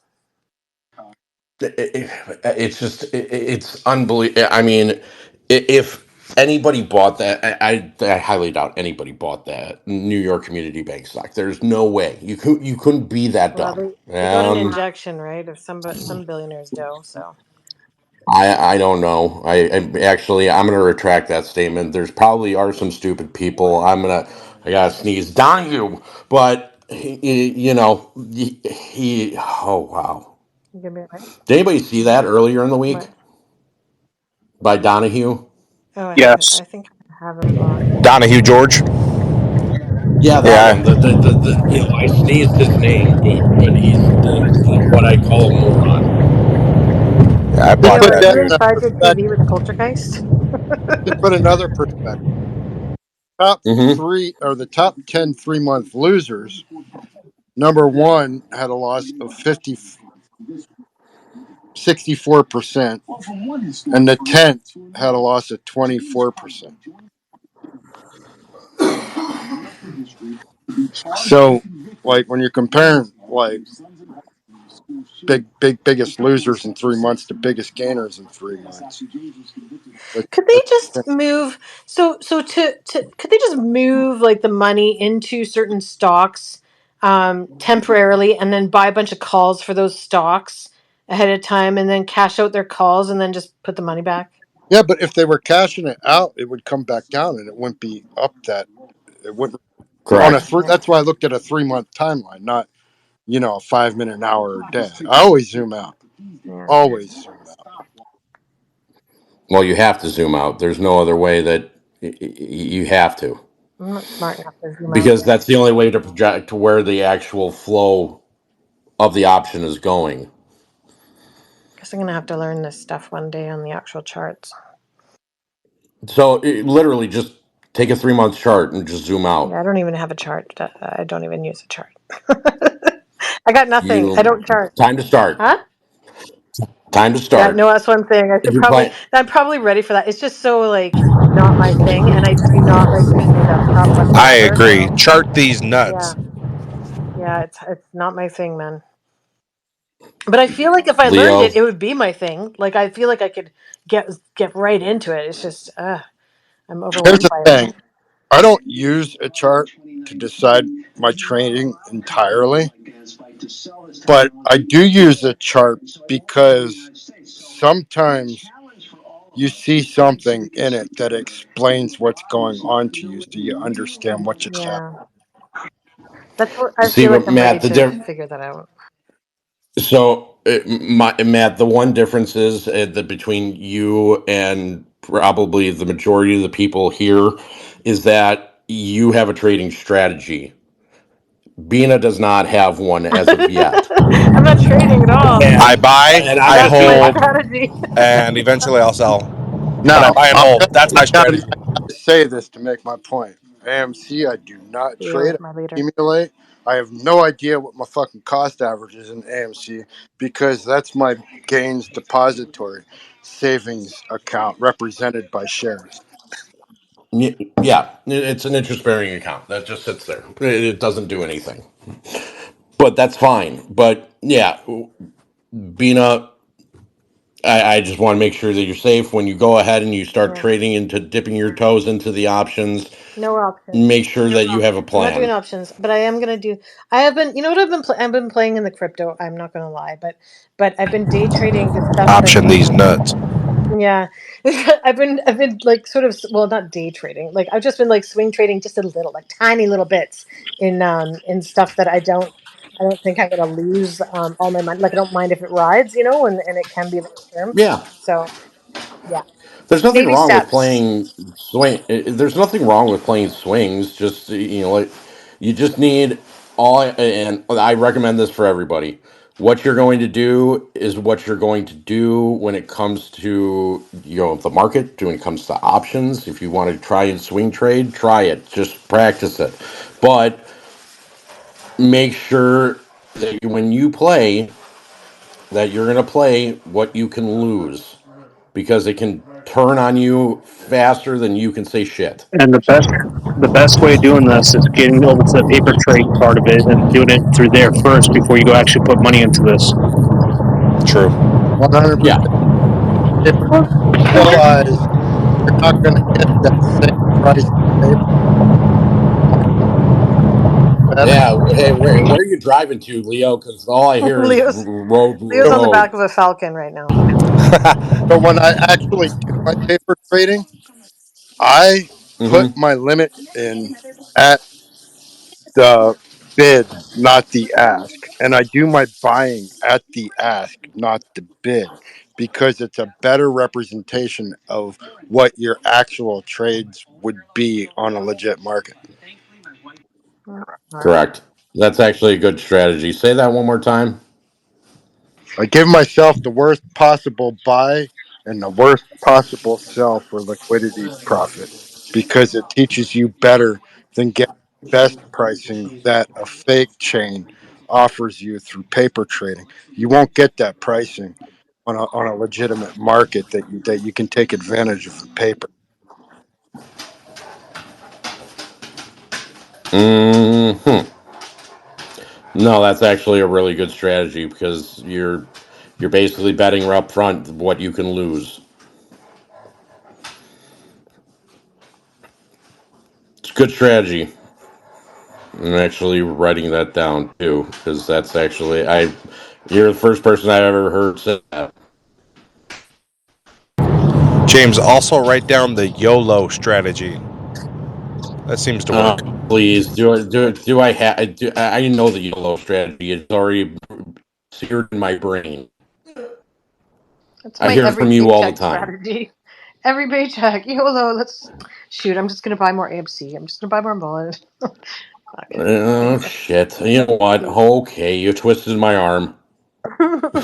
I just want Right to before I increase was my even out of position. bed on Okay. Friday, it was gone. My check was gone. I'm like, okay, well, all the bills are paid, and I've now bought all my stocks, and now I'll twiddle my thumbs for the next 2 weeks. Yay! Do do do do do do do. Hey, wait for that next check. Ooh, hopefully I get a bonus. Might as well do overtime. I got nothing else to do. And I'll tell you this: there's a reason why I told everyone not. Well, I'm not trying to give you financial advice again, but back then I told everyone I'm not going to buy any more. That me personally, I'm not going to buy more until I see February. Next to 2023, and because on February 5th, that was the lowest point. 3 days before the charting that I had in my thing on February 9th. 3 days before that date, there was the lowest price of my AMC ever at 367. So the TA works. That's good. Technical analysis is not just a horoscope for men, everybody. Fun. Bleach. Good morning. Sometimes it is, but sometimes, you know what? Robert and I did some good charting today. Man, he showed me some interesting things. So that's why I was happy to share some of them. Now, I can't wait for the fall. I can't wait for this rug to get pulled. This rug pull is going to be absolutely glorious. Just throw another one out there. Webull added Hmm. a new feature under analysis where if you scroll down from analysis, it shows you charts. It shows you the stock price chart candles. It also denotes buy sell signals and patterns Hmm. and candles. And it actually draws on the chart and explains what that indicator is, what it means. And like if it's a diamond pattern, it actually does an orange outline of the pattern. So you can say, oh, that's what a diamond pattern looks like. One quick thing: does it have the nutsack indicator like up above? They ain't divulging all that. Oh, okay. I was just doing that for Leo because he was talking about That's smoking the some I, only nuts. TA I So, use right there. Thank you. I, I think they went woke and had them snipped. oh, okay. Hey, sorry, If Leo. you When want, I see the sack form on my charts, that's when I go in. if you want to see Are you going if you in want to see deep? a diamond pattern like he was talking about, that's on DXY. But I didn't actually draw the diamond. I draw the. I kind of extended it, but whatever. From the beginning of the DXY all the way to that middle pattern, where those two lines intersect around what is it, 1998 or so forth. That's when that's diamond pattern right there, like he was talking about. Bullish. Inside bars, outside bars, top bars, the moving average crossovers, diamond patterns, falling wedge, rising wedge. I mean, it's all there. If there's a pattern, just start looking at stocks, look at the analysis, go down to the fucking things, and you can learn what the chart looks like in patterns. And on Can DXY as we? well, there's that one. Two, you can't actually see the first one, but there's that 1, 2, 3, and then we drop down on 3, and then we retest on the fourth, but we didn't go further down, so the DXY went up, and that's what that shows. Can one of you guys make a new chart and do the nutsack pattern just for Leo? So this It's way called a we double can make bottom, it a double part. down. That's what we're looking for. Okay, but that. Okay, yeah, but make it in the form of a nutsack just for Leo, and then we can use that We'll added to our we'll save charting that on tool. the on our little, what is that community we have? That little ape knowledge community. I can explain it Save it better. there. It's a cup that Hmm. never formed a handle, so it repeated the cup pattern. Yes, Perfect. Those are some wrinkly or you can nuts. call it an inverse head and shoulders that Kenny Boy's been doing this whole time on AMC, and he doesn't have any other way to get out of his mouse. There you go. I don't think he I don't think he has not. I don't think he has the ball sacks chart. It's a non-porny George W. Bush. Mm. The hidden bush. Like an '80s bush. I mean, like that has a lot of hair. Well, they're in a hairy situation. They Dude, sure I'm are. telling They're you. in a very hairy situation. It's so hairy that there are no nuts. It's just And a shorts love to use inverse head and shoulders. That's their favorite pattern always. All I know is that, Robert, I am so proud of you. You've talked so much today. You deserve the gold star of the day. By feeding the homeless. Definitely. I mean, Bleach. He talked so much. Bleach is Bleach. just as honorable. Bleach is turning into What Robert the now. fuck? Oh my god. I mean, it was Bleach with his rants, and now all of a sudden it's Robert who's taking the helm. Robert, see what happens when you talk? I'm too busy Even charting. That's what I'm doing the whole time. even intimidated. Hell yeah, there you Bleach just go. can't follow this up. I know. I don't know how Bleach is going to win this one. Mm. I still love how Teasy changed the title to add Bleach in there, saying that I was mad at him. I'm like, I was not mad at Bleach. Yeah, Would it be fair to say the only thing holding this market together is Gorilla Glue because it's the only liquidity left? I wouldn't use Gorilla Glue. I would use Elmer's, just because Elmer's can spread apart real Come on, we're fast. apes. That's why I said use Gorilla Glue. Yeah, but Gorilla Glue actually like Chill, holds together. chill. Don't be a chill, James. I no, but like if you actually have used I've Gorilla used Glue, like Gorilla. that, It works just fine. I mean that shit actually sticks. Like that if you put something down, that shit Yeah. ain't moving. it's just not a Period. good analogy for us now to fucking selling.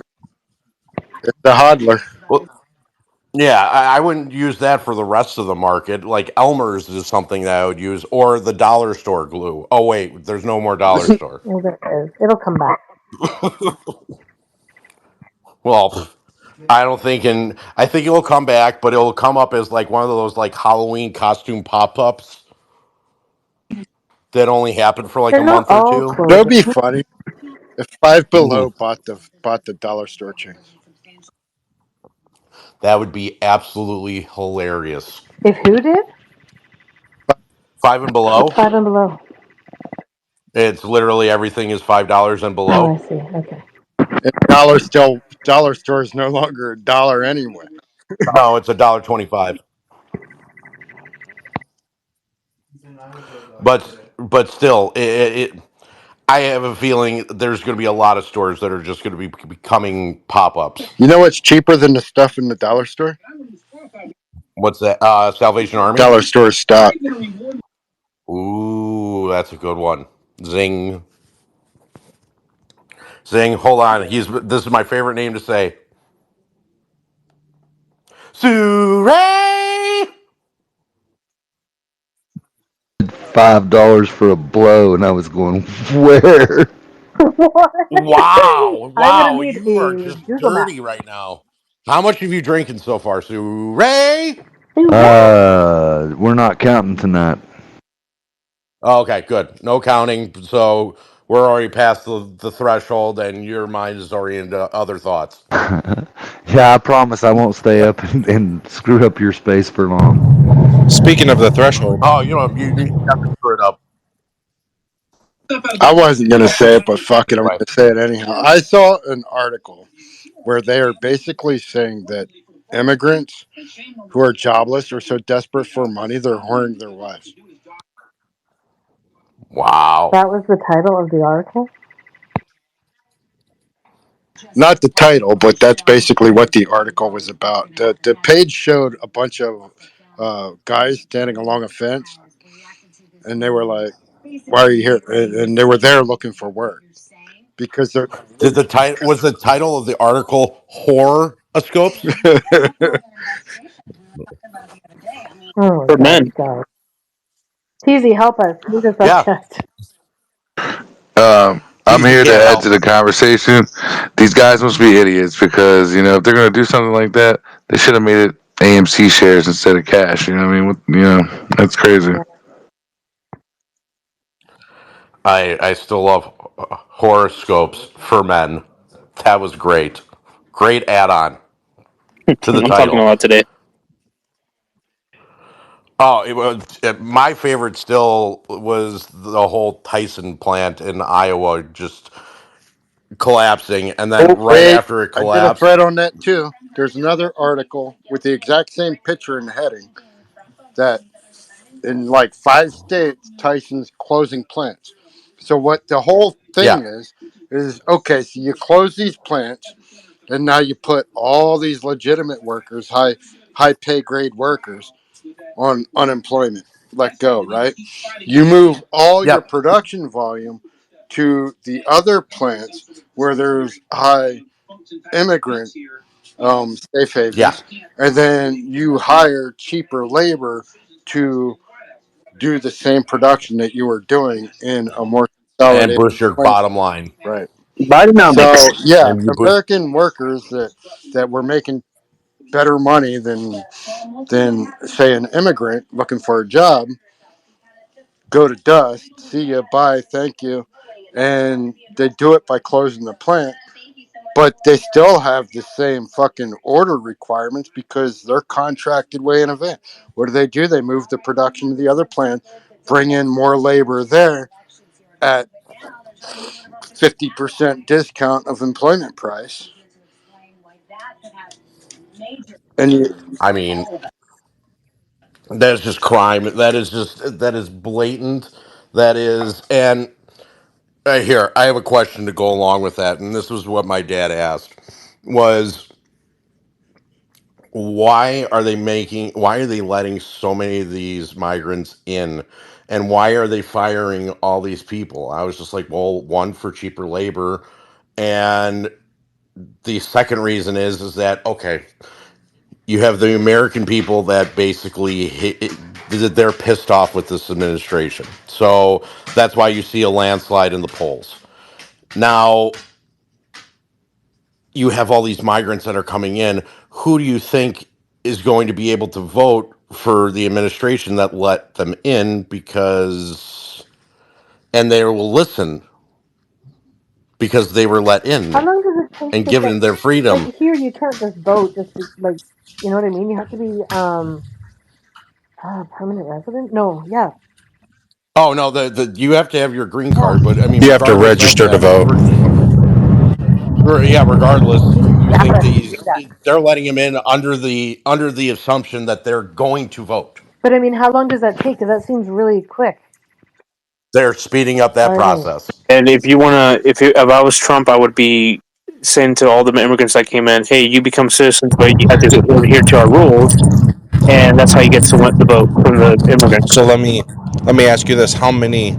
Let's just say, just how many immigrants are getting in?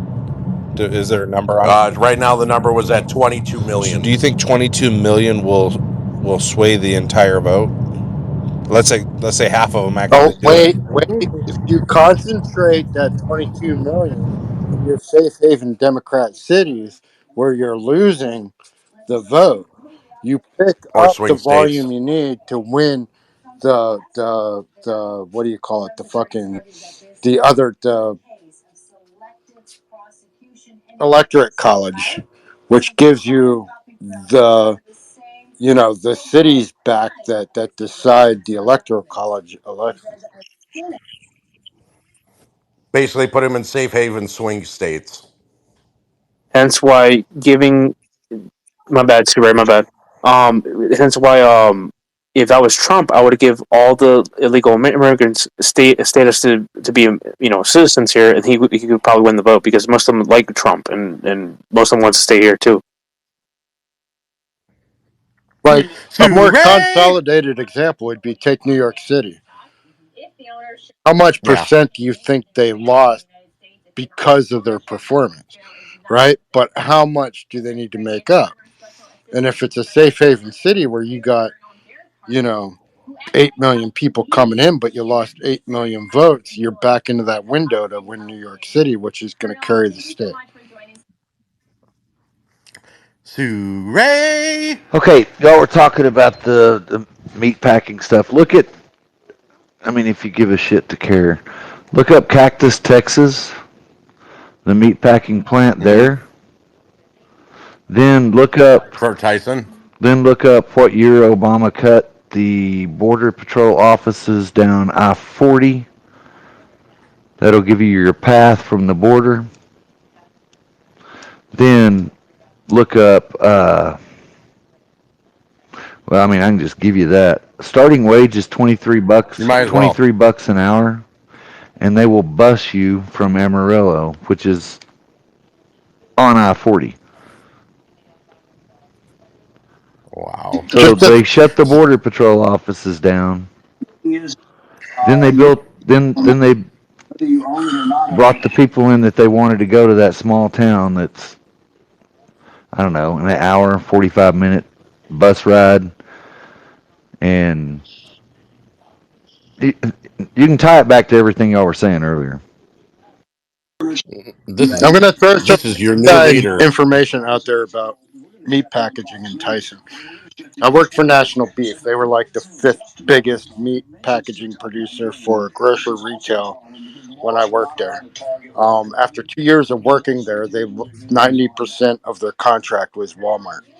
Walmart dropped them because we only produced beef and pork, and they went with Tyson because they could get a discount because they were purchasing beef, pork, and chicken. So instead of just purchasing chicken from Tyson, they did their chicken, beef, and pork through Tyson. So if you want to support Tyson, shop at Walmart. National Tyson Beef Tyson owned. also paid off the government to have the federal meat inspectors not do as many checkups as they were doing on everybody else. Right. My father-in-law was a federal meat inspector. It was like all of a sudden they were told, you don't have to go do your normal rounds there. We're gonna move you over here and go check out this plant. National Beef owns its own farms. They're all U.S., no import. They butcher their own cattle.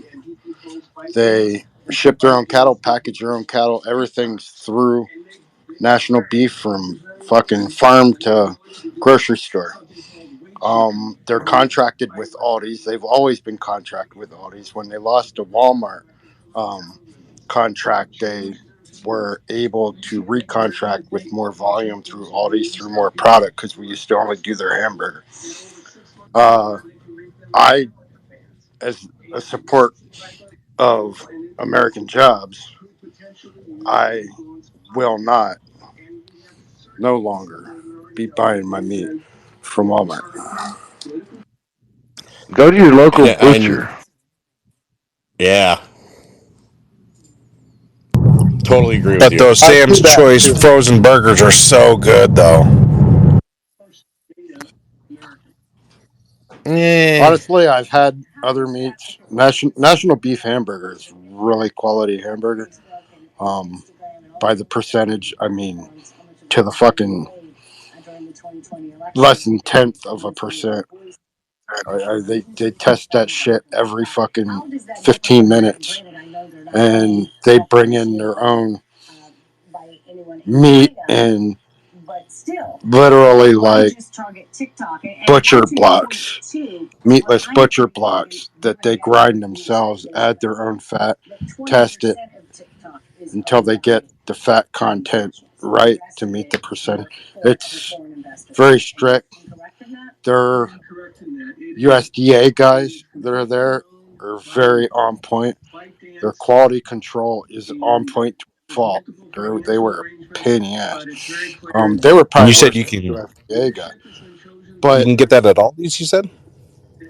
yes, they contract with Aldi's, Nature Source. I'm not sure who, but Whole Food, What happened? Whole Food. What happened? You sounded like you gargled marbles like Batman. I swear I heard Batman for 30 seconds, and then all of a sudden you were back. But I agree. Yeah, go local if you can. If you're doing a lot of shopping, like you go to the grocery stores. Oh, Giant Eagle is also national beef. If you've got a big freezer, Oh, buy a half a beef at a time and save money on all of it and have it ground and fixed the way that you want it. Sura, are you close to like Terrell, Texas, or are you south? Nah, we're in the panhandle, man. I'm in Hereford. Hereford's the cattle. The county? Well, I'm in Pot or Randall on the line at Potter, Okay. but Hereford is the cattle hub of the world right now. That's why when all these Hmm. fires were happening, it wasn't so many people losing structures in it. It was a million acres of cattle land, and they still haven't been able to go over all of it to find the total number of cattle dead, but it's over 9,000 so far. I the only reason that I asked was because okay, so uh 2000 this was when was this? This was 2010. I came back to Fort Hood and this was I was in the rears and I had to babysit the pregnant women platoon basically before I got my final orders to leave. So I'm sitting there and doing this, and my one buddy, he's just like, "Oh, hey, you want to come with to my family's having like a barbecue and like a bunch of people that I knew from high school. They're gonna be there, and there's gonna be a huge party." I was just like, "Oh, fuck yeah, let's go! Yeah, I'm totally game." And so we're all stuck in the station wagon. His mom came and picked us up and literally drove from Fort Hood, Texas, all the way to like Podunk, middle of nowhere. I mean, this was in Terrell, Texas. There was nothing. And I'm sitting there and we're walking through like we're walking he's showing us the town. I mean, dude, they had what was it? An A&W root beer shop in the middle of town. I haven't seen one of those in like 20 years. Yeah, ours shut down about 5 years And ago. Hell yeah. okay, so I'm sitting there and I'm like, okay, I'm like, how many kids did you go to like high school with? Because I'm curious now. He's just like, yeah, dude, we had a really big class the year that I graduated. We had 33. I'm like, So were what? they 1A or 6-man football? I think they were six-man football. Probably. Yeah, and I'm sitting there. I'm like, "What? You had 30?" I'm like, "How many girls did you go to school with?" He's like, "A whopping 13." I'm like, Where? What party are we going to? Like, who's all going to be there?" He's just like, "Oh, I have no idea." I'm like, "What? How the hell did I get dragged into this?" So, anywho, they're having a barbecue because they haven't seen the kid in a while, and the grandfather's sitting there and he all of a sudden you hear these loud I'm like, what the fuck is that? I'm a city guy. I have no idea what the fuck is going on at all. Here comes grandpa with like, I mean, just blood all over his like smock. And he's just James, I like, don't like this what kind? story. I don't like this story. Hold on. I don't like it. Hold on. It's gonna get better. Just relax. So Food comes he from the comes out, he's just supermarket. like, what cut do you want? I was just like, well, I'm like, I could go for a good filet mignon. Why not? And he's just like coming right up. This thing, I swear to God, was like 3 hockey pucks tall and wide, and it was the best cut of meat that I've ever had. And still to this day, yes, Texas knows how to make You their must have got a steaks. really good deal at Period. the market. Yeah, he Mm, was the market. no, And then, he Anyway, was the don't you okay, dare market. wreck meat for me. I love meat and I will be a vegetarian okay, for I'm you. going to make this Don't do it. easy. All I'm going to talk about is the business aspect of it. All No, no right. cattle killing here. What? I'll, I'll save that for later. Our industry for where Perfect. I live is Pantex, where every nuclear bomb in the United States has ever been made. Then the second biggest thing is cattle. The third biggest is Bell Helicopter does the tilt rotors here and refurbishes the Apaches, and then cotton. So when recession hits, we're always the last ones to feel it because Pantex ain't going down, Bell Helicopter ain't going down, and people are still going to eat beef and need T-shirts. So everybody else gets hit, and we get to see it coming about 9 months after everybody else gets their ass kicked. Can I tell you a funny army story in Korea? Oh, go ahead. Korea has the best stories, period. Anybody wants to know that? If you're ever listening to a former serviceman, if they served in Korea, you are bar none getting the best story of your So life. Or probably one of the I funniest. was in a Sinkhawk battalion. It was just an aviation post outside of Seoul. We did Sinkhawk is Commander in Chief Helicopter Unit. Our job basically was to fly anybody important as far south as we could get them if a war broke out.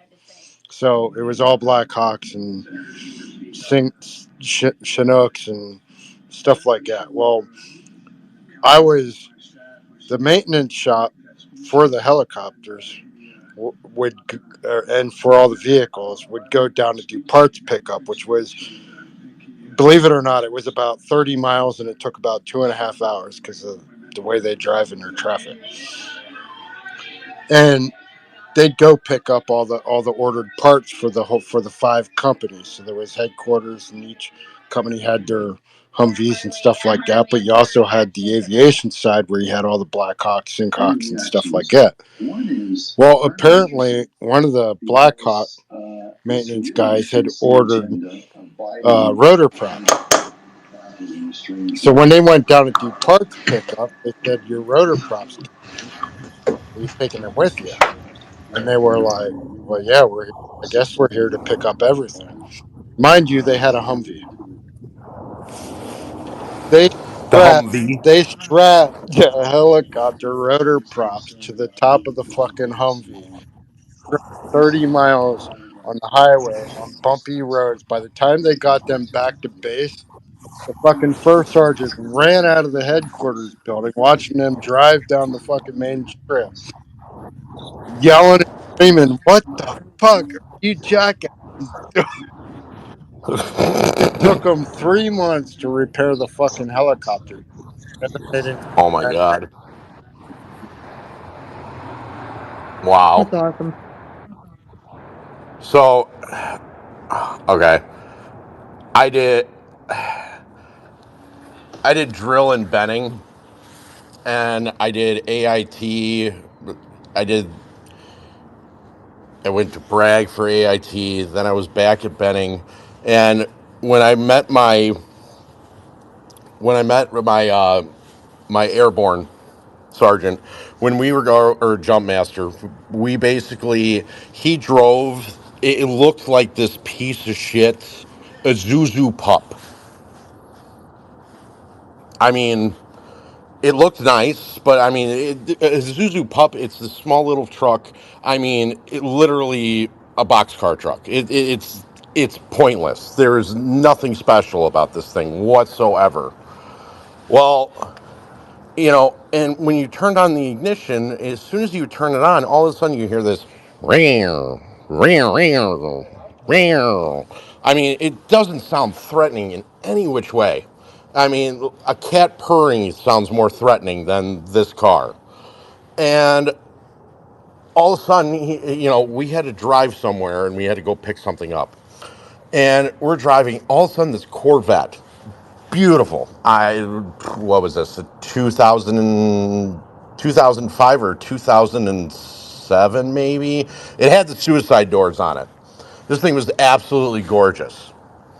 And he goes, "Hey, Alan, bet you I could beat the bricks off of that thing." I'm just like, "Whatever, jump master. What the fuck are you talking about? You ain't beating the bricks off of that vat. What are you talking about?" He's just like, "You better buckle up. I'm gonna mollywop that bitch." I'm like, "Okay, I'm waiting." All of a sudden, literally, he flips on the shifter, flips this little cap, and it says no button. pushes this thing. All of a sudden, we launch literally from 0 to 100 in a matter of like 8 tenths of a second, and literally just gone. Blew past this Corvette like it was no one's business.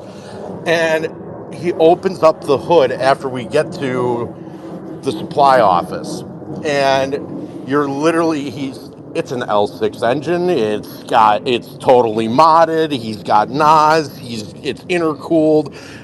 I mean, you name it, it's in here. But he purposely made it muffled just to go, "Meow, meow, meow," so he could beat anybody in a fucking race because that thing is it's way less than a ton.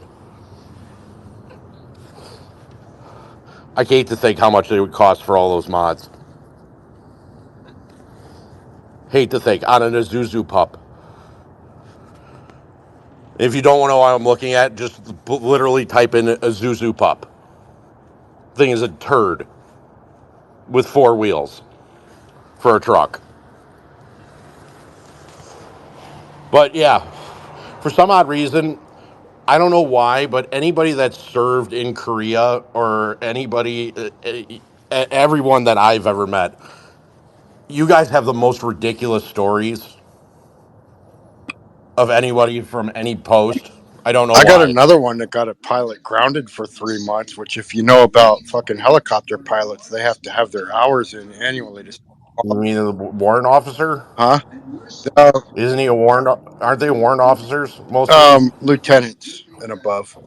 Okay. But if you get grounded for 3 months, you're pulling triple time the rest of the year to get your hours in to stay qualified. What he did was, if you take Augusta, Georgia, and the U.S. Open equivalent of Korea's golf course, private course, Mhm. that's internationally renowned, and Okay. annual international tournament for the likes of like Tiger Woods and these guys. They were doing touch and go practices, and he decided to do a land and go on the ninth green of their premier golf club. Oh wow. Three giant Wow. divots in the middle of the ninth green. All I know is that I'm happy you didn't have a horror story about being in Seoul and bring back a bride from Seoul that all of a sudden decided to, you know, make you have a kid and then leave. Well, if it's any consolation, you learn how to drink, because their soju you Hmm. can get here, but it's not the same because you can't export it. You can't take it with you. You can't go anywhere with it because in Korea, soju is rice wine, but in Korea, it's fermented in formaldehyde. Oh wow. Yeah, you were getting blasted. You're not seeing straight afterwards. Wow, that's fun. It's almost like in Munich, their booze, same shit. Fun times. I posted a question up above for yeah. I'll direct it to Sue Ray. What do you think about that? Okay, I've been drinking enough. You're just gonna have to ask it in like a one sentence question. Are home prices really that high, or has the dollar lost that much purchasing power? And I have two charts. Well, I'd say it's both because the dollar has lost its purchasing power. They're so high. So if you look up above, there's two charts. One of them is U.S. home price index in USD and gold, and you can see the divergence You know there. what's not happening historically to Hmm. home prices? Hmm. A devaluation of overall equity value of a home against the cost of the interest service that comes with the mortgage. Of So course, because they'll never post when you're that paying information ever. $25,000, $30,000 on a $150,000 $200,000 house, Generally, the sale purchase value or the market value comes down by the equivalent amount. Never happened. So the other part of this is the sale prices of U.S. new homes in USD and gold grams, and USD is just soaring. I don't know how. You know what else isn't reflecting inflation? Hmm. Monetary value on stocks, equity value on against profit margins. But gold and silver prices are being set based upon what the paper price does, not what the actual physical, and then what you can sell it and what you can do with it and how much money you can make off of the products you make with it. So your divergence, in my quick opinion, and looking at those charts, is because gold's value is being suppressed, the dollar's value is being uh, inflationized and worth less. Made up. Yeah, it's bullshit. Made up. Yeah. So it won't. Hmm. Yeah, this is a good conversation, but this I'm too drunk to have it. You need more volume to have value on a dollar than you would think a stock price equity price would need more volume against revenue, therefore having a higher equity price discovery and ratio. Why do you think they'll give you a So free phone to get your old phone back? Why do you think the stuff that you can take out of cars that have silver and gold in them can be sold back for huge amounts of money and actually worth more than what you can go buy the actual gold for? 1877 cards for kids. Why do you think they It- put them used phone kiosks in malls where you can get cash by depositing your phone? Why is the government giving out free phones? Oh wait, I know why, because they want to track you. Why do I have every smartphone that I've ever purchased? You got to remember Because you the dollar is also being artificially pumped, even though we do lose value year over year with inflation and everything. But the fact that Mhm. they have systematically created the world currency to be based around the dollar, which is rapidly changing. I mean, we're looking at BRICS nations joining left and right, but it's still the dollar is the major world currency, and so in doing that, they are technically artificially pumping that value of our fiat dollar, which is part of what also holds down gold and other things like that because they like you said, Sue Ray, they have that paper, the paper trades, the paper shorting essentially, especially silver, but if silver and gold hold them down while they pump the value of the US dollar globally by making it seem that it is the most valuable currency in the Pumping. on the market. So without that sort of bubble inflation, or that bubble to the value of the dollar, which is going to pop because other countries are going away from it, then we will actually see the flip between the fiat of the dollar, and then we'll see the gold and the silver rise up to more of where they should be. the problem that you I'm gonna have, and the gonna problem correct with, that in some way. I'm going to correct first. I'm going to say one thing first, and then you can go ahead and do that. So the problem with the USD is specifically lies with one institution and then one nation. One is Japan. Second one is SoftBank, and that's the reason why they are in dire needs of USD, and that's why you're seeing the price of the yields. And then that's why the inversion of those yields are so drastic right And now. that's part of what is pumping the value of the dollar.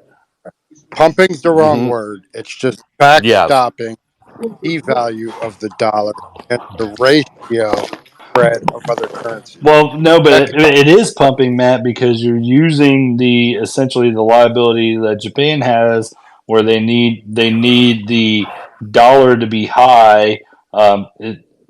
So they're pumping by proxy of having these foreign governments' Right. balance It's a sheets so out Pumping of and balance pumping is still towards the not the. U.S. dollar. yes, it's a I understand what Matt's saying. It's technically not called pumping. It is the technical term is called backstopping. He backstop is crutching. Um, That's the correct the term. other thing is the reason the U.S. dollar and the euro is so important globally that it needs backstop propped is because Hmm. all these Asian countries and most countries' GDP is based on export and American and European purchase power. They don't Yeah, sell nothing. They have no GDP. If we're not purchasing. that is truth. That is a true statement right there. Sue Ray, Okay, real quick, look who's in the BRICS right now, and you've got China, Russia, Saudi uh, Arabia? Iran. Yeah, But Brazil, Saudis joining, Argentina. but they're not in Brazil, yet. Yeah, Brazil, Argentina. How Yeah, about but India? That's They were you that's talking can on just the about. name the oil top dollar. three: China, That's Russia, on and the oil dollar. Iran. Who are we talking about going to war with? Who are our Oh, that's international why. monetary money being spent to fight? Who are our taxpayers spending money on right now to That's why hype up a Israel is war? so important. Interesting. That's on the oil dollar. Last I checked, the only thing exported that's not U.S. Europe from a GDP sale value, GDP value is oil. So yes, they can trade oil outside of the U.S. dollar because they don't need to export to us on a dollar. Isn't that Petro? Every other aspect of all these countries' GDP, especially when you're talking about the East, is product sales. Product sales have to be exported by the US dollar or the euro because the US dollar and the euro is the spending power that creates 90% of their GDP. But Matt, look at what they're doing to their balance sheet. They're adding the assets of gold. All the Get their pay. countries are stockpiling gold to backstop, as you put it, When they their start balance asking sheet. for that gold on a ship to be physically delivered, until then, it's a manipulated future paper like Eric was talking about. No, It's the they're same buying qual. physical gold. That's my understanding as well. Yeah, look up the delivery of gold to nations, and it'll The give only you one I know that it'll actually. tell you who's been gaining the most in that area. Yeah, what percentage of those the paper holdings?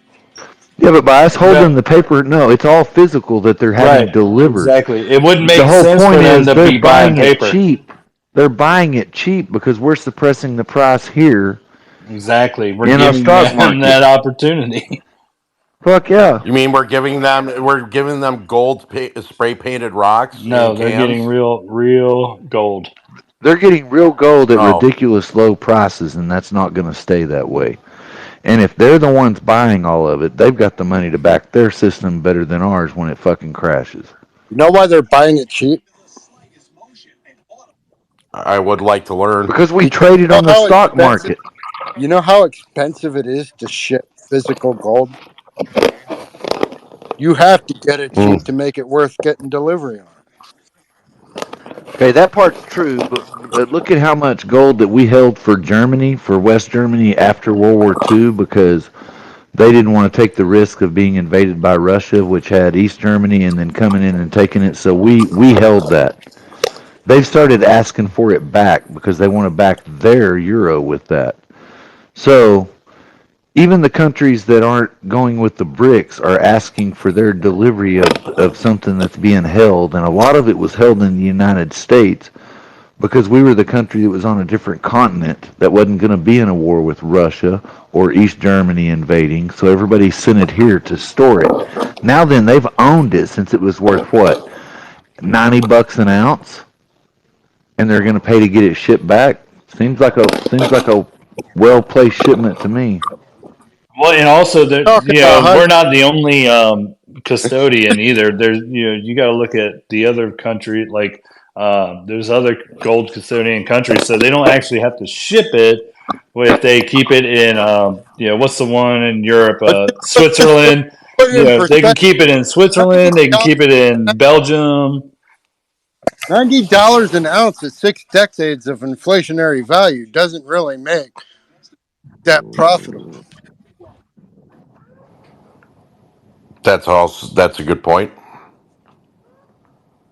Do we have a No, I rebuttal? need to write that down so I can look at it when I'm sober. What did you just say? $90 an ounce on 6 decades of inflationary monetary value of doesn't really make $90 all that profitable. It does This is it also does if your $90 has been held in gold. All right. If you bought it for 90 6 decades ago It's and you worth 100 or 120 now. and you have 100% inflation on the 90, that's No, 180. the inflation's on your fiat, not the That's gold. If you bought $90 gold 30 years ago, it's worth what's the $120 now, what's the or dollar value of gold? $200 or whatever it is. If you bought that gold for 90 then, $90 then isn't $90 now. No, but they don't have to cash it. That's what not what they're doing. They're not cashing this gold. They're not trading it for US dollars because US All right. dollars are fucking Let me fucked. put it simpler. If you had $100 6 decades ago of anything, is it worth $100 now? Well, you Okay, can't let me put say it to you this anything way. because if you had $100 of fiat currency, is it worth $100 now? No. But if you bought a gold for $100 30 years ago, you have an appreciated asset now. If it was $90 an If you ounce and you bought have Bitcoin, it's worth 10 years ago for $100, you have $10,000 now. Like it depends on let what me you try put one that more time. into. Let me try this one more time. If you bought $90 worth of gold, and let's just say that was 1 ounce, and you still held that 1 ounce now, and it's $2,000.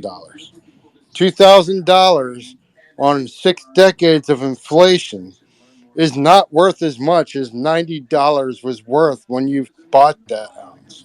No, it is. It's worth more because you're not talking about the same fiat dollars you purchased it with. You're not feeling the inflation because you purchased gold, Yeah, you which bought it at is the inflation rate before it went yeah, up, and you yeah. used the No, cash before the inflation rate you're adding to the cost. So your $90 went a whole lot further. and a So you lot bought further. it before the inflation, and now then it has inflated at the rate you're saying. Even if I give you So that without doing the your math. $90 worth a lot more right now if you bought gold 30 years ago. You'll get a shit ton more dollars if you traded it for fiat right now. And these people aren't because they don't want it. They don't want they don't want U.S. fiat dollar. That's why they're joining up the BRICS. That's why they're stockpiling gold. They don't want anything to do with it because they look at our country and not our economy, but our Fed, the fucking federal central bank, and the printing, and they realize that if they swapped their gold and turned it into dollars, those dollars would be worth less in 5 years. They're not going to do that. They're just going to keep buying gold. Man, I'm sorry if I brought the space down. I'm going to drop down. Robert, you've had your hand up. You're You're the No, good, co-host. Sue. Sue Way Ray, to you go, don't way to go go, Sue Ray. anywhere. Sue Ray. Sue Ray doesn't go anywhere. You're just a little Sue Ray of Man, man. sunshine. Yeah, I don't know. This was actually a really good debate, but go ahead, Robert. First picture over there is the third one from the left now. That's what happened after ours, and that speaks volumes to what's more confirmation bias about AMC. The other one is the tungsten core bars and around the gold that is being made. So at $4.40, you have I think that's 132.31. That's correct. And $4.39 is 83.92. And then after hours, there was exactly 1.3 million volume on a green candle. It went up and then disappeared Yep. like a Today fart in the and after wind. hours. What's up? Like a fart in the wind. Yep. Hmm. Didn't the U.S. deny Germany their gold back when they asked for the history Probably. buffs? Yeah, they delayed it out 5 years to start the shipping. Is what it ended up being if you keep going through that. Okay, Matt, here's my point on what you're saying, and like I said, I've been drinking, so I could be very wrong on just my main thought process on what you said.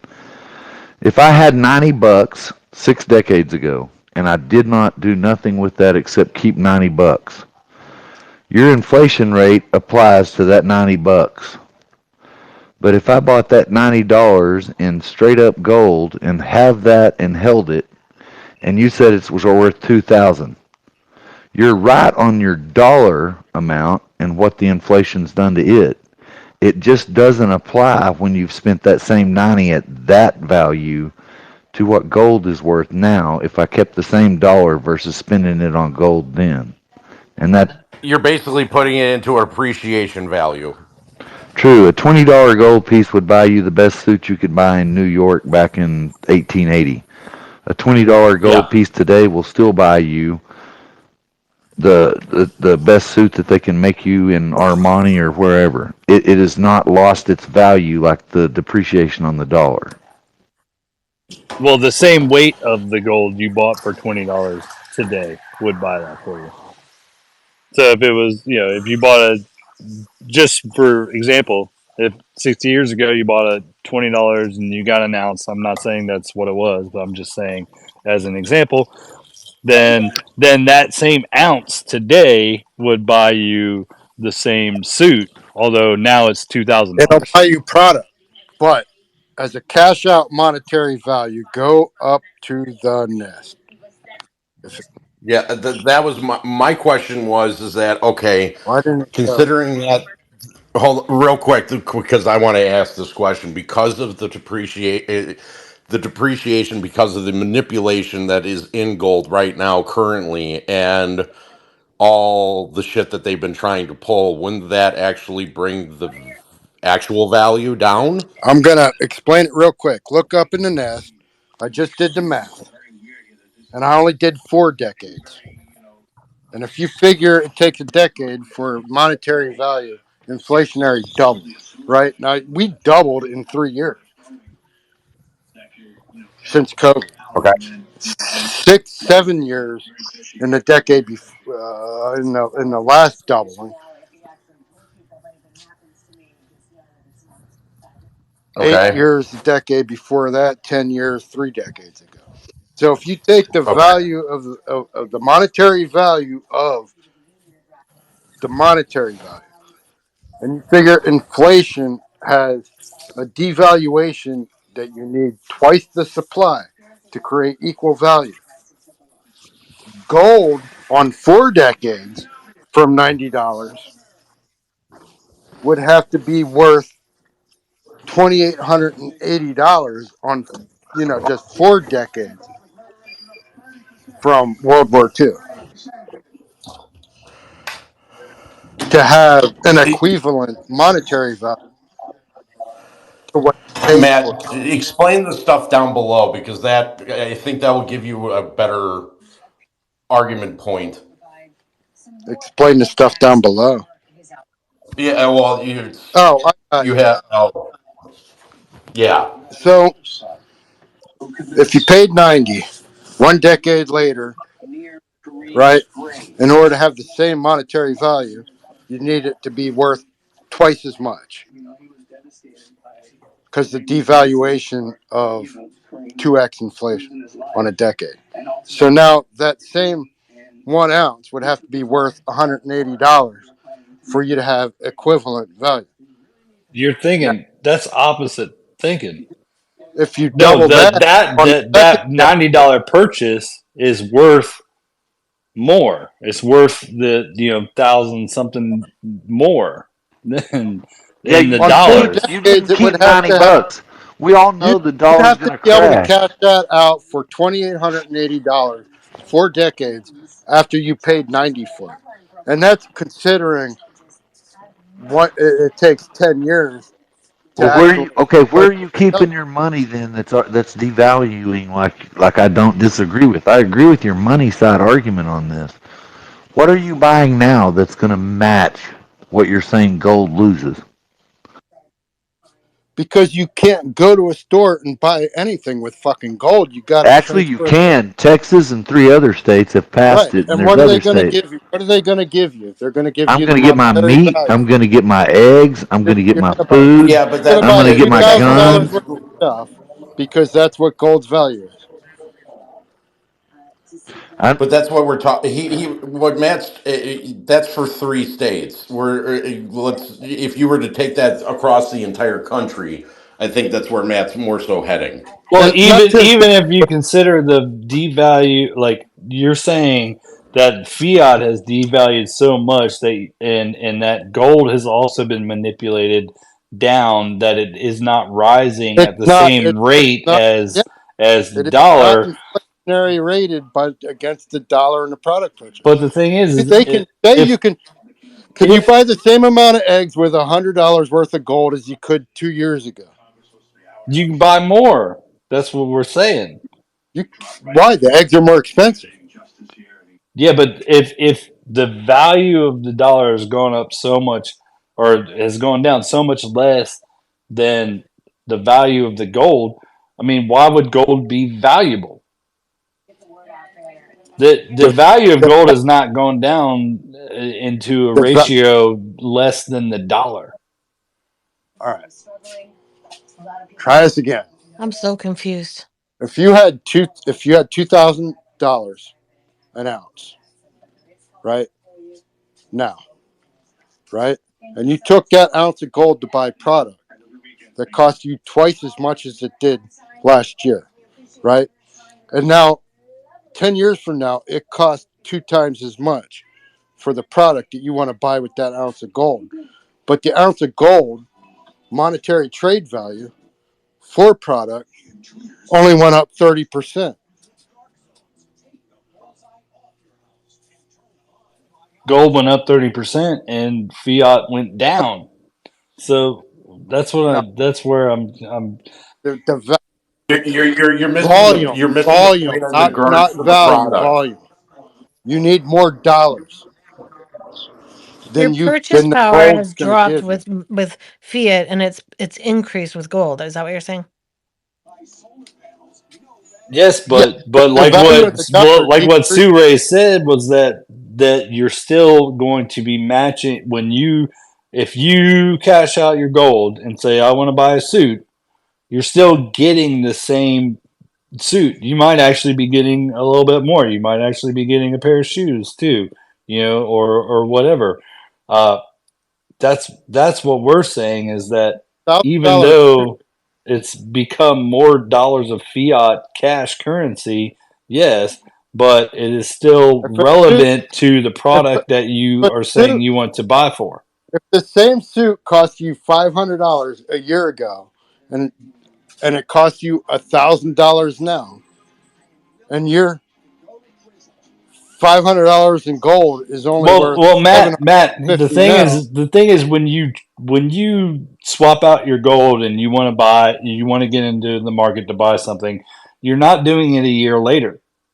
That would be dumb because then you're trading your gold constant value for the D value of that fiat for that year. You wouldn't do that. You wouldn't swap and then wait a year to buy at a different price. You would swap your gold for currency. You would buy what you want at that point. Anybody who would sell their gold and then wait a year or 2 years would be Wait a losing the decade. value because Guarantee. of the value of the currency loss value, not because of the gold. Pricing of Somebody make a product, chart. Yeah, somebody make a chart. It's not working out. price, 2 words. pricing of product. Need Trying to pictures. say is that gold did not keep up with the cost of inflation. No, If that's you yes, add it in, did.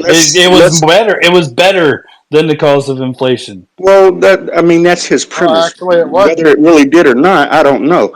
But they claim the dollar dropped 98%. So it's what he's trying to explain Yeah, and is gold actually didn't. Gold's correct. He risen. he is correct. Uh, No, it's but not. yeah, back then, if you took a dollar, you could Real get quick, 10 dozen real eggs, quick. right? But take that same dollar Here, today. real quick. One at a time so everybody can get their point across so people can actually compute what you guys are reiterating to and understand the debate. I understand it from all sides, but I want to make sure it's concise so We everybody need can Suika with the understand. whiteboard. I'm gonna go first. I'm No, I gonna. definitely don't I need gotta go that. to sleep. I can't follow anything anymore. Night night, Bye. night Love night, you my best all. friend. Night.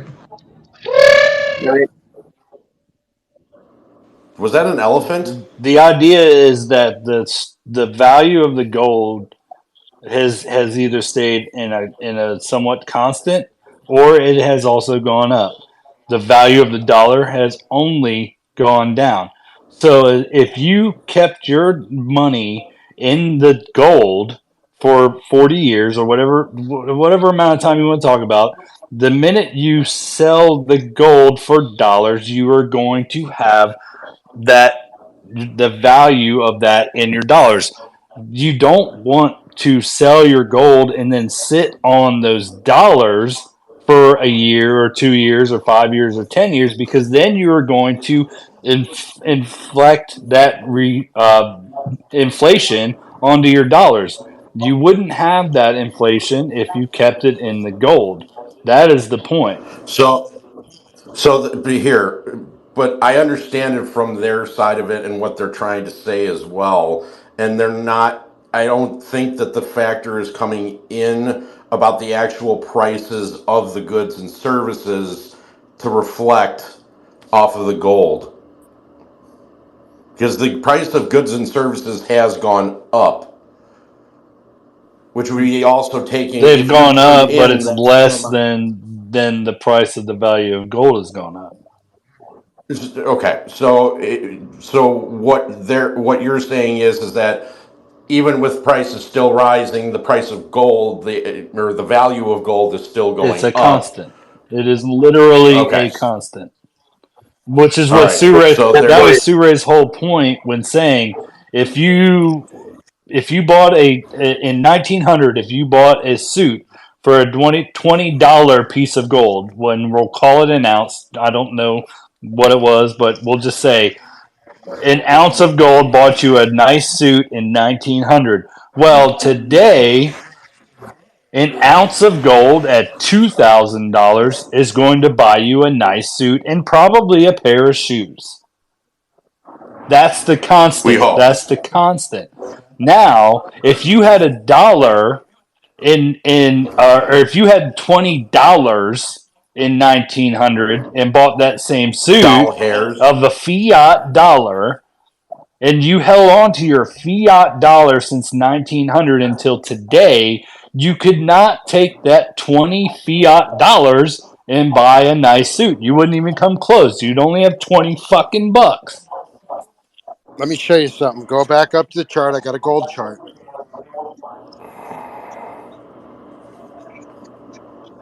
Click in on the picture. Zoom, Where's Leo to instigate this? I swear zoom to in. God. And where the Yeah. fuck did Sue I go? mean, what if they 2013. what if you have 2013, the value of gold on a constant, which was the previous peak, which double topped from 13 to 17, increased zero in value in 4 years, was 1800. Sorry, 1600 if you go medium. We're not at $3,200, and that's only a doubling. We're not even Right. close to 100% And in a day. when I call it a constant, I mean relative. Relatively speaking, compared to the dollar amount, the fiat dollar amount, that amount of inflation is ridiculous.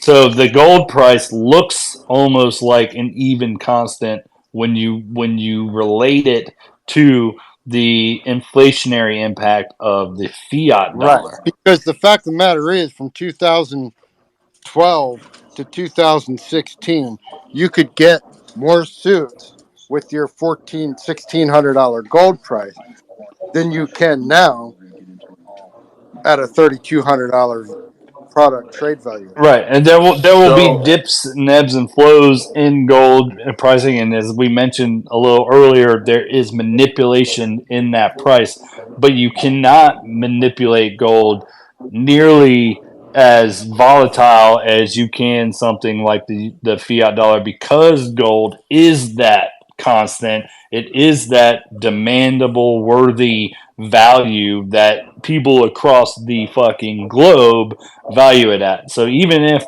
there are paper shorts in gold out there, they'll never be able to bring the value down within a realm of relative difference, if Do you that know what the price of means. gold was in 2012 an ounce?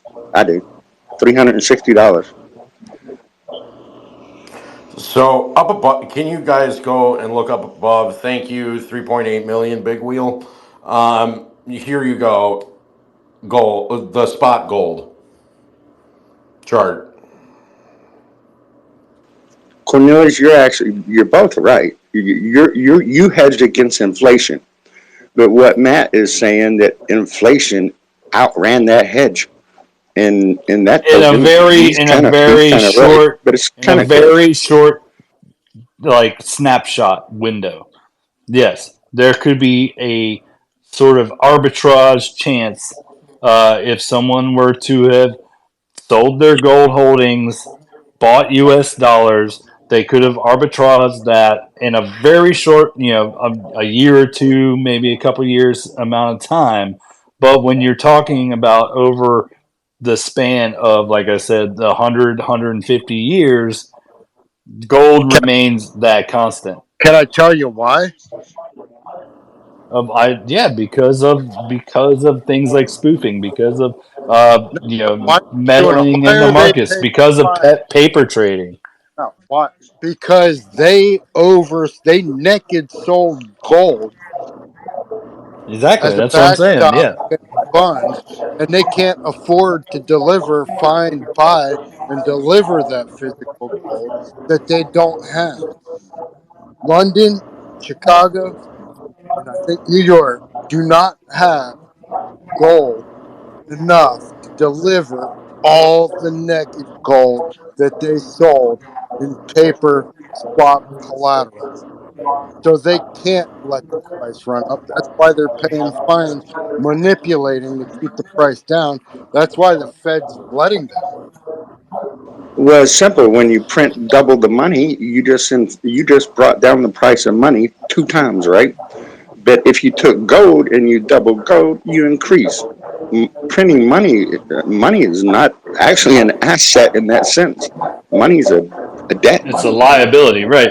Well, and during those years when gold maybe went down and when they were shorting it and naked shorting it, they were probably printing less money at that time, and so that's why you have an easier chance of making that arbitrage greater if you're printing less money. Then the money value, so to speak, isn't going down as fast. And so if you're shorting gold heavily, naked shorting, then you're bringing that value down some, but you're not printing a bunch of currency at the same time. So you're not reducing inflationary value of the currency as much as you are shorting the gold or the metal. So that's why they were able to see something like that chart you have there. But And you actually just discovered where the real criminality came in, right? When the dollar was tied to the gold standard, you can only really print as much dollar bills as you had in gold. When they took it off of that, they can print as much as they fucking want. And that's exactly why they did it the way they did it, because nobody really knows. And anytime they feel like it, they'll just print a little bit more. Why? Because it's a piece of ink on a tree that was made into paper. And you're exactly right, Keith. I mean, that is exactly when we see this big divergence between the gold and the dollar, fiat dollar. It is only because and after this case of taking fiat dollars off of a tight backing of gold, and that's why they wanted to do it. They wanted to take it off And of that backing because they wanted to be able to print the shit out of it. you Now, see why they're that's getting ready to put it on all. All CBDC, right? Because we found all the ways they're cheating with the dollar.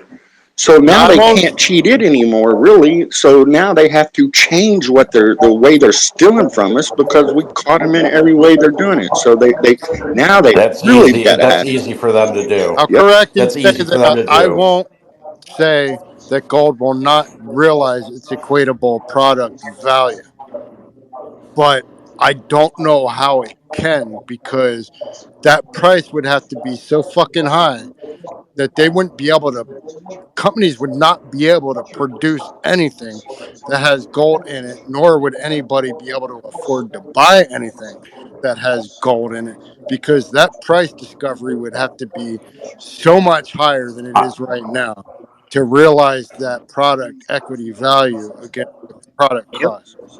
Well, and then that's a I problem. yeah. That is the global problem. That is the big I mean, problem in look this at world. silver. Why is silver cheap? Because they need it for solar panels and all the other shit. Why'd they stop? Why'd they Lithium squeeze the batteries. nickel market? Because it got squeezed so high, nobody could fucking afford to have inventory to produce anything that had nickel in it. True. No, they're 100% right. And to Keith's point about the CBDC, here, it's really easy for them to manipulate a CBDC. They just make two different versions, one being retail, one being for institution. And that institutional value is 3 to 1. Basically, That's the the easiest same way to thing do it. with that banks do already with the second set of books. They have a Yep. whole other set of books in the background that they have their assets on, and then they have the set of books that we all sort of get to see and gets audited and blah blah blah. There are multiple sets of books in this world, in this global economy, and the main books are held by some very special people. This is very interesting, and I want to hear your guys' opinions on this. So, SCOTUS unanimously rules 9-0. Public officials can be sued for blocking users and political expression on social media. Posts by public office or officials are considered part of their job, and blocking users and comments on official accounts violates the First Amendment. Interesting. Yeah, yeah. I mean, we're seeing a huge push for this sort of censorship, this online censorship, these apps. We saw TikTok that they're trying to push in the U.S. a ban on TikTok or Well, have it's them not that. sell TikTok to a U.S. company. I mean, That's just the front. yeah, it's a The, front, the TikTok totally. ban. The TikTok ban is a Yeah, yeah. front, and that's a front to the Restrict Act. But go ahead. Yeah, I mean, well, I mean, it's all essentially they're pushing for this. I'll put it in the words of Representative Thomas Massey from Kentucky. He called it a Trojan horse. This TikTok ban. It is a Trojan horse because Yes. the wording is going to allow them to in the future start banning all these other social media platforms from being able to essentially uh, keep free speech alive. So, in my opinion, they're gunning for Twitter. They want to get rid of Twitter because we can do exactly what we're doing right now on Twitter. We can talk about whatever the fuck we want, and it's all free. Elon Musk is letting us do this, and and and the next steps are. I mean, we see it with they have what's his name, Julian Assange in custody in England over literally just reporting news that was given to them. They were given what information about the U.S. committing war crimes in Iraq and Afghanistan and other things. They arrested Julian Assange for reporting truthful information, and he's in jail in England, and they're trying to extradite him to America, where they're going to put him in jail for the rest of his life, and or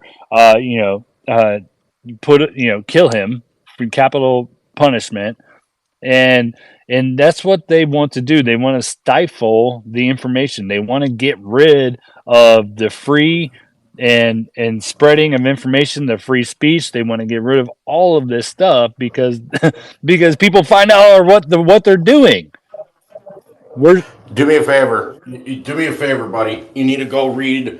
You can look it up online. It's a shit ton of pages, but it's called the Restrict Act, and that's in regards to the TikTok ban. That is the Trojan horse. Is the Restrict Act, and that was I spilled the beans on that one last week. But everything that's you just said, plus financially, plus with FedNow, plus with rules and regulations in regards to your cell phone, what they're going to do, how they're going to make everything digital. Yeah, that's what it is. Matt and then Buckeye. 2 points. One, Or the 18 biggest Buckeye. propaganda spent fucking distributor isn't China. It's our own fucking government. Second, China, from an information technology side, Twitter's just a fucking distraction for me by our government because fucking East, China, Germany, Taiwan, these fucking countries make all of our electronical technology. They make the chips, they make the programs, they make the software. They have access to everything with or without Twitter. And you want influence? China's got nothing on our own fucking government. You want to go back a few years, almost a decade? Snowden. So fuck Twitter, fuck our government, fuck their little distractionary measures to point the finger at somebody else when they're the biggest perpetrators of fucking information theft, privacy theft, and fucking propaganda brainwashing in the world. Leo, where were you like 20 minutes ago to instigate this shit even further than it's already been? I've been aimlessly driving around looking for a place open to get some food. Wow. Yeah. Strong. Okay. Well, I can't argue with that. We ended up at Los Favorititos Taco Shop. You shot who in the what Wish me now? luck. Okay, good. Buckeye. Oh, hey, couple, three things. So TikTok, if you look up TikTok in Susquehanna, you'll see that the guy that owns a 15% stake is named was it Jeffrey Haas or Sauce or I forget his name. But that's a rabbit sauce. hole. Yeah, so Sauce. The sauce. that's a whole and that's recent, and who knows what they're doing with that. That's a whole game. And for the gold part, do you think they changed anything from when J.P. Morgan was just accused and convicted or deferred judgment for spoofing for 10 years? Or Was a pacification in order to say, hey, we're doing something about this. yeah, well, so I mean, so the gold prices. I mean, just do you think they They, changed anything? did they Did stop anything naked change, or short did they just pay the selling? fine? They find people all the time for short selling. Did they stop short selling? Yeah, No. yeah. And then And the other, they didn't change shit. So the other thing is in after hours. I don't know how many people saw it, but our friends at B Riley had a little bit of a drop, and they're having some issues with getting some audit approved and getting their financials in order. So it's Oh, like the rest of their life? and so my thoughts or question is what's the unwind of B Riley look like? that is the I'm unwinding going of to say D.E. Shaw. tomorrow. Look up D.E. Shaw and AMC. Hey, I have to drop down. I can't hear no one. One side. Yep. It's a cascading waterfall. That's what's happening. Yeah, so like if like who gave some shares for B Riley to quote sell into the market recently? Anyway, Nah. I just looking at the whatever. There's just some unwinding to that, and then you have the whole Bank of Japan with them flipping over as well. Oh, I went over that way earlier. That with their going ahead and basically increasing wages and at the same time going into hyperinflation just Yeah, because. yeah. What they're supposedly gonna be flipping to positive uh, rate soon. Sure. Yeah, they're going to be increasing those rates because they have to. There's no other way Just out of like it. inflation was transitory here. Yeah, And exactly. then There's and no then way. she doubled back and said, "Oh, I shouldn't have said that." I wish I never said Soft that. landing. She'll say that she wishes she never said that either. Yeah, yeah, yeah. Well, lentils are good for all of you guys. Just remember that. I think I have a picture of that soft landing. Hold on. Keith, you have your hand up.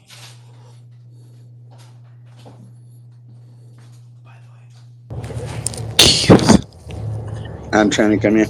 Hey, I was just going to comment on the TikTok. Everything I'm hearing is that they're trying to force China to sell the American version of TikTok. And the biggest bidder right now is Israel. Ain't that funny? Not really, but that's actually But what I'm hearing is going on. We'll find out soon enough. Keith, you're gonna have to look into TikTok and this Jeff Yaz dude and his 15% stake. I think it's a little bit more involved than that.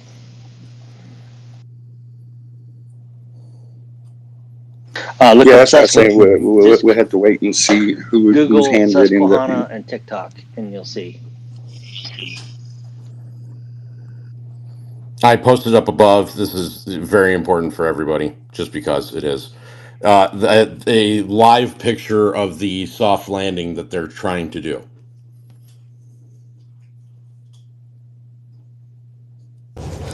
I don't see anything. Well, it should be up there. It's all the way to the left. It James, have doesn't you look. talked It doesn't about look very soft. the No, it realtor definitely does thing not. yet? No, Did you read up on that today at what all? realtor thing? A little bit. Yeah, Oh, yes, are I you did. talking about the The six decision? percent that's gone now, and now Well, basically if they it Yeah, gets removed the approved, buy if that button gets from approved, the yeah. they removed the buy button basically from the realtors. and they have to pay back 480. 400. Yeah. Oh shit. Yeah, a shit ton. So For that to happen, that thing would still have to be in one piece at 1,500 feet. Yeah, that ain't happening. well, like, and forgive me for not really understanding it all that well.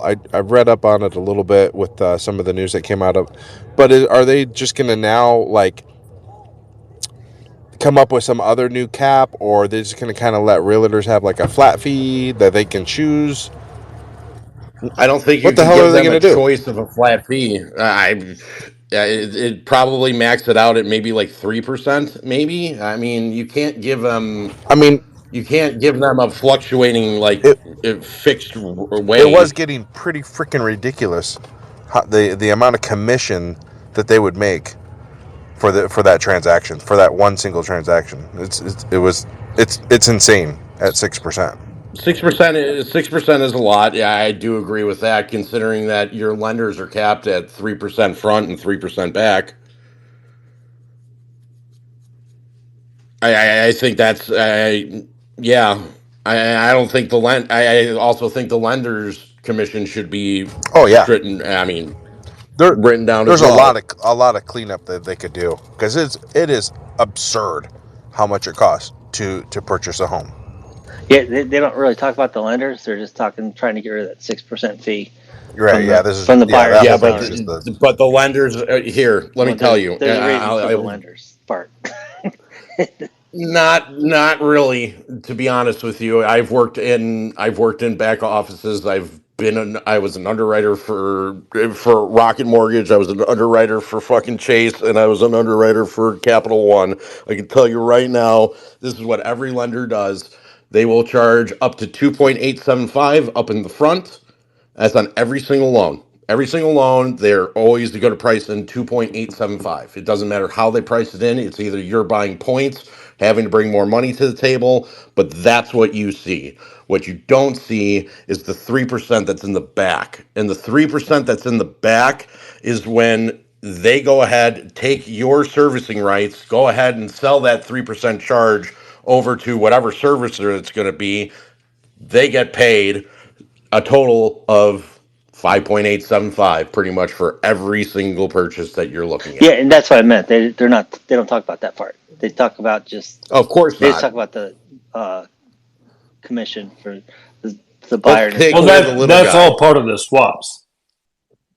Yeah. No, not really. Well, they run that stuff through the back. What you're saying is all through the back, through like the CDS, the credit default swaps, and all that stuff, or the more, That's if you or the packaged MBS enough swaps. mortgages.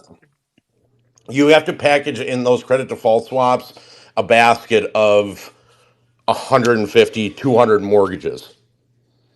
And then that gets sold off to an individual investor, and those individual investors buy up the majority of those servicing rights, and that's how that works. But what I'm talking about is the actual lenders themselves and how they're making their cut.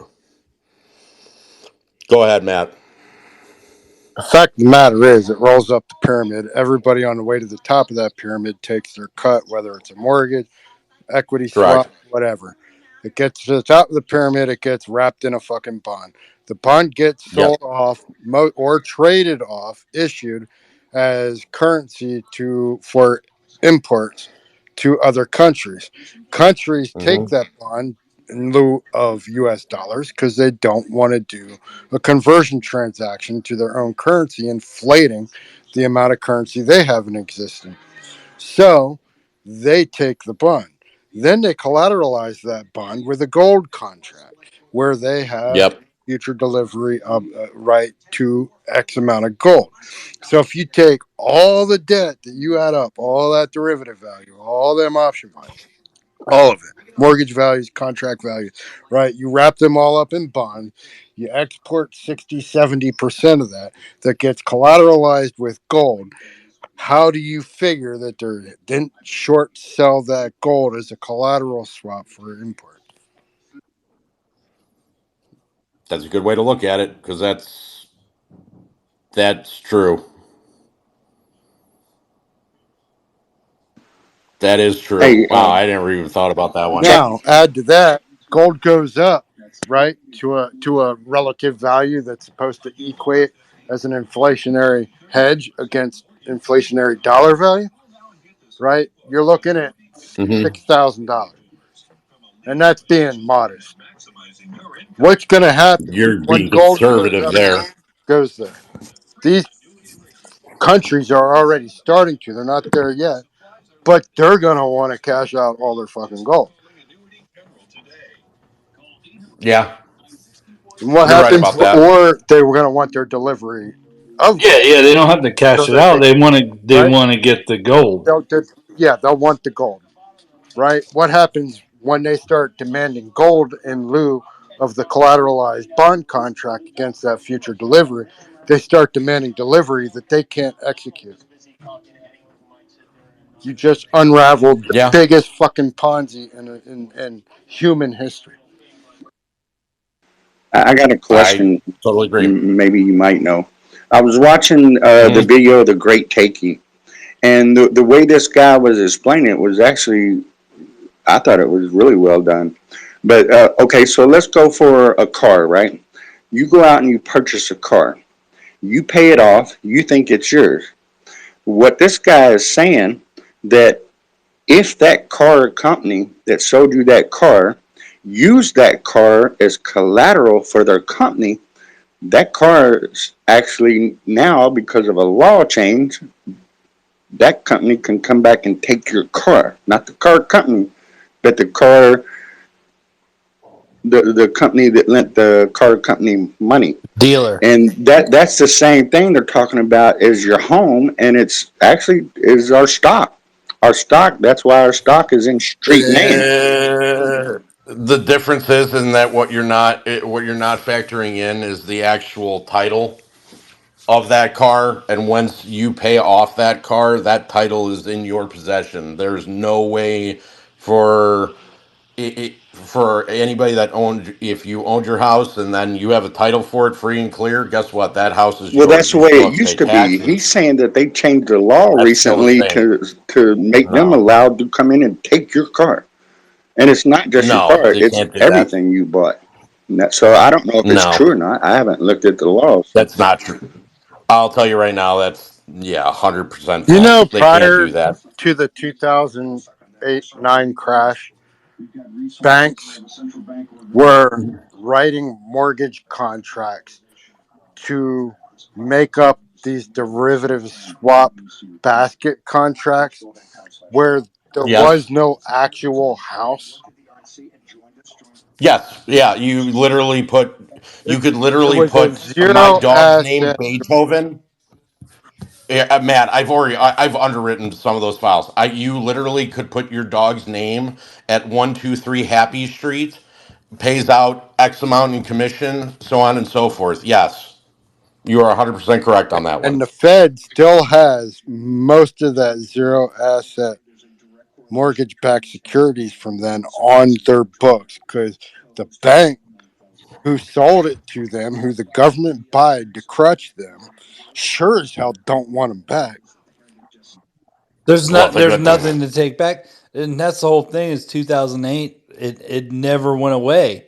No, All they did was push it into another bank. All they did was Every time it push expires, they the. roll it over. correct. That's pretty much it. Well, ladies and gentlemen, it is that time for me because I'm going to go hang out with my kid. I leave you with inspiration. This is the Joker's inspiration. Tonight, you will hear about embrace the pain and turn your pain into greatness. Probably should turn on the volume. Or with pain instead of age. You need pain to find your limits. You need limits to find yourself. Embracing pain is a task only the bravest and strongest among us can endure. It takes courage and resilience to keep fighting, even when every fiber of your body is begging you to give up. But when you find that strength within, nothing can break you. No trial, no tribulation, no setback can stop you from becoming who you were meant to be. Embracing pain is not an easy feat. It goes against our instinct to seek comfort, to avoid anything that causes discomfort. However, it is in these moments of pain that we find the greatest opportunities for growth, resilience, and transformation. Embracing pain cultivates resilience within us, like a muscle that grows stronger with each repetition. Our ability to endure hardship and overcome adversity is strengthened each time we confront pain head on. We learn to adapt, to persevere, and to find meaning in the midst of chaos.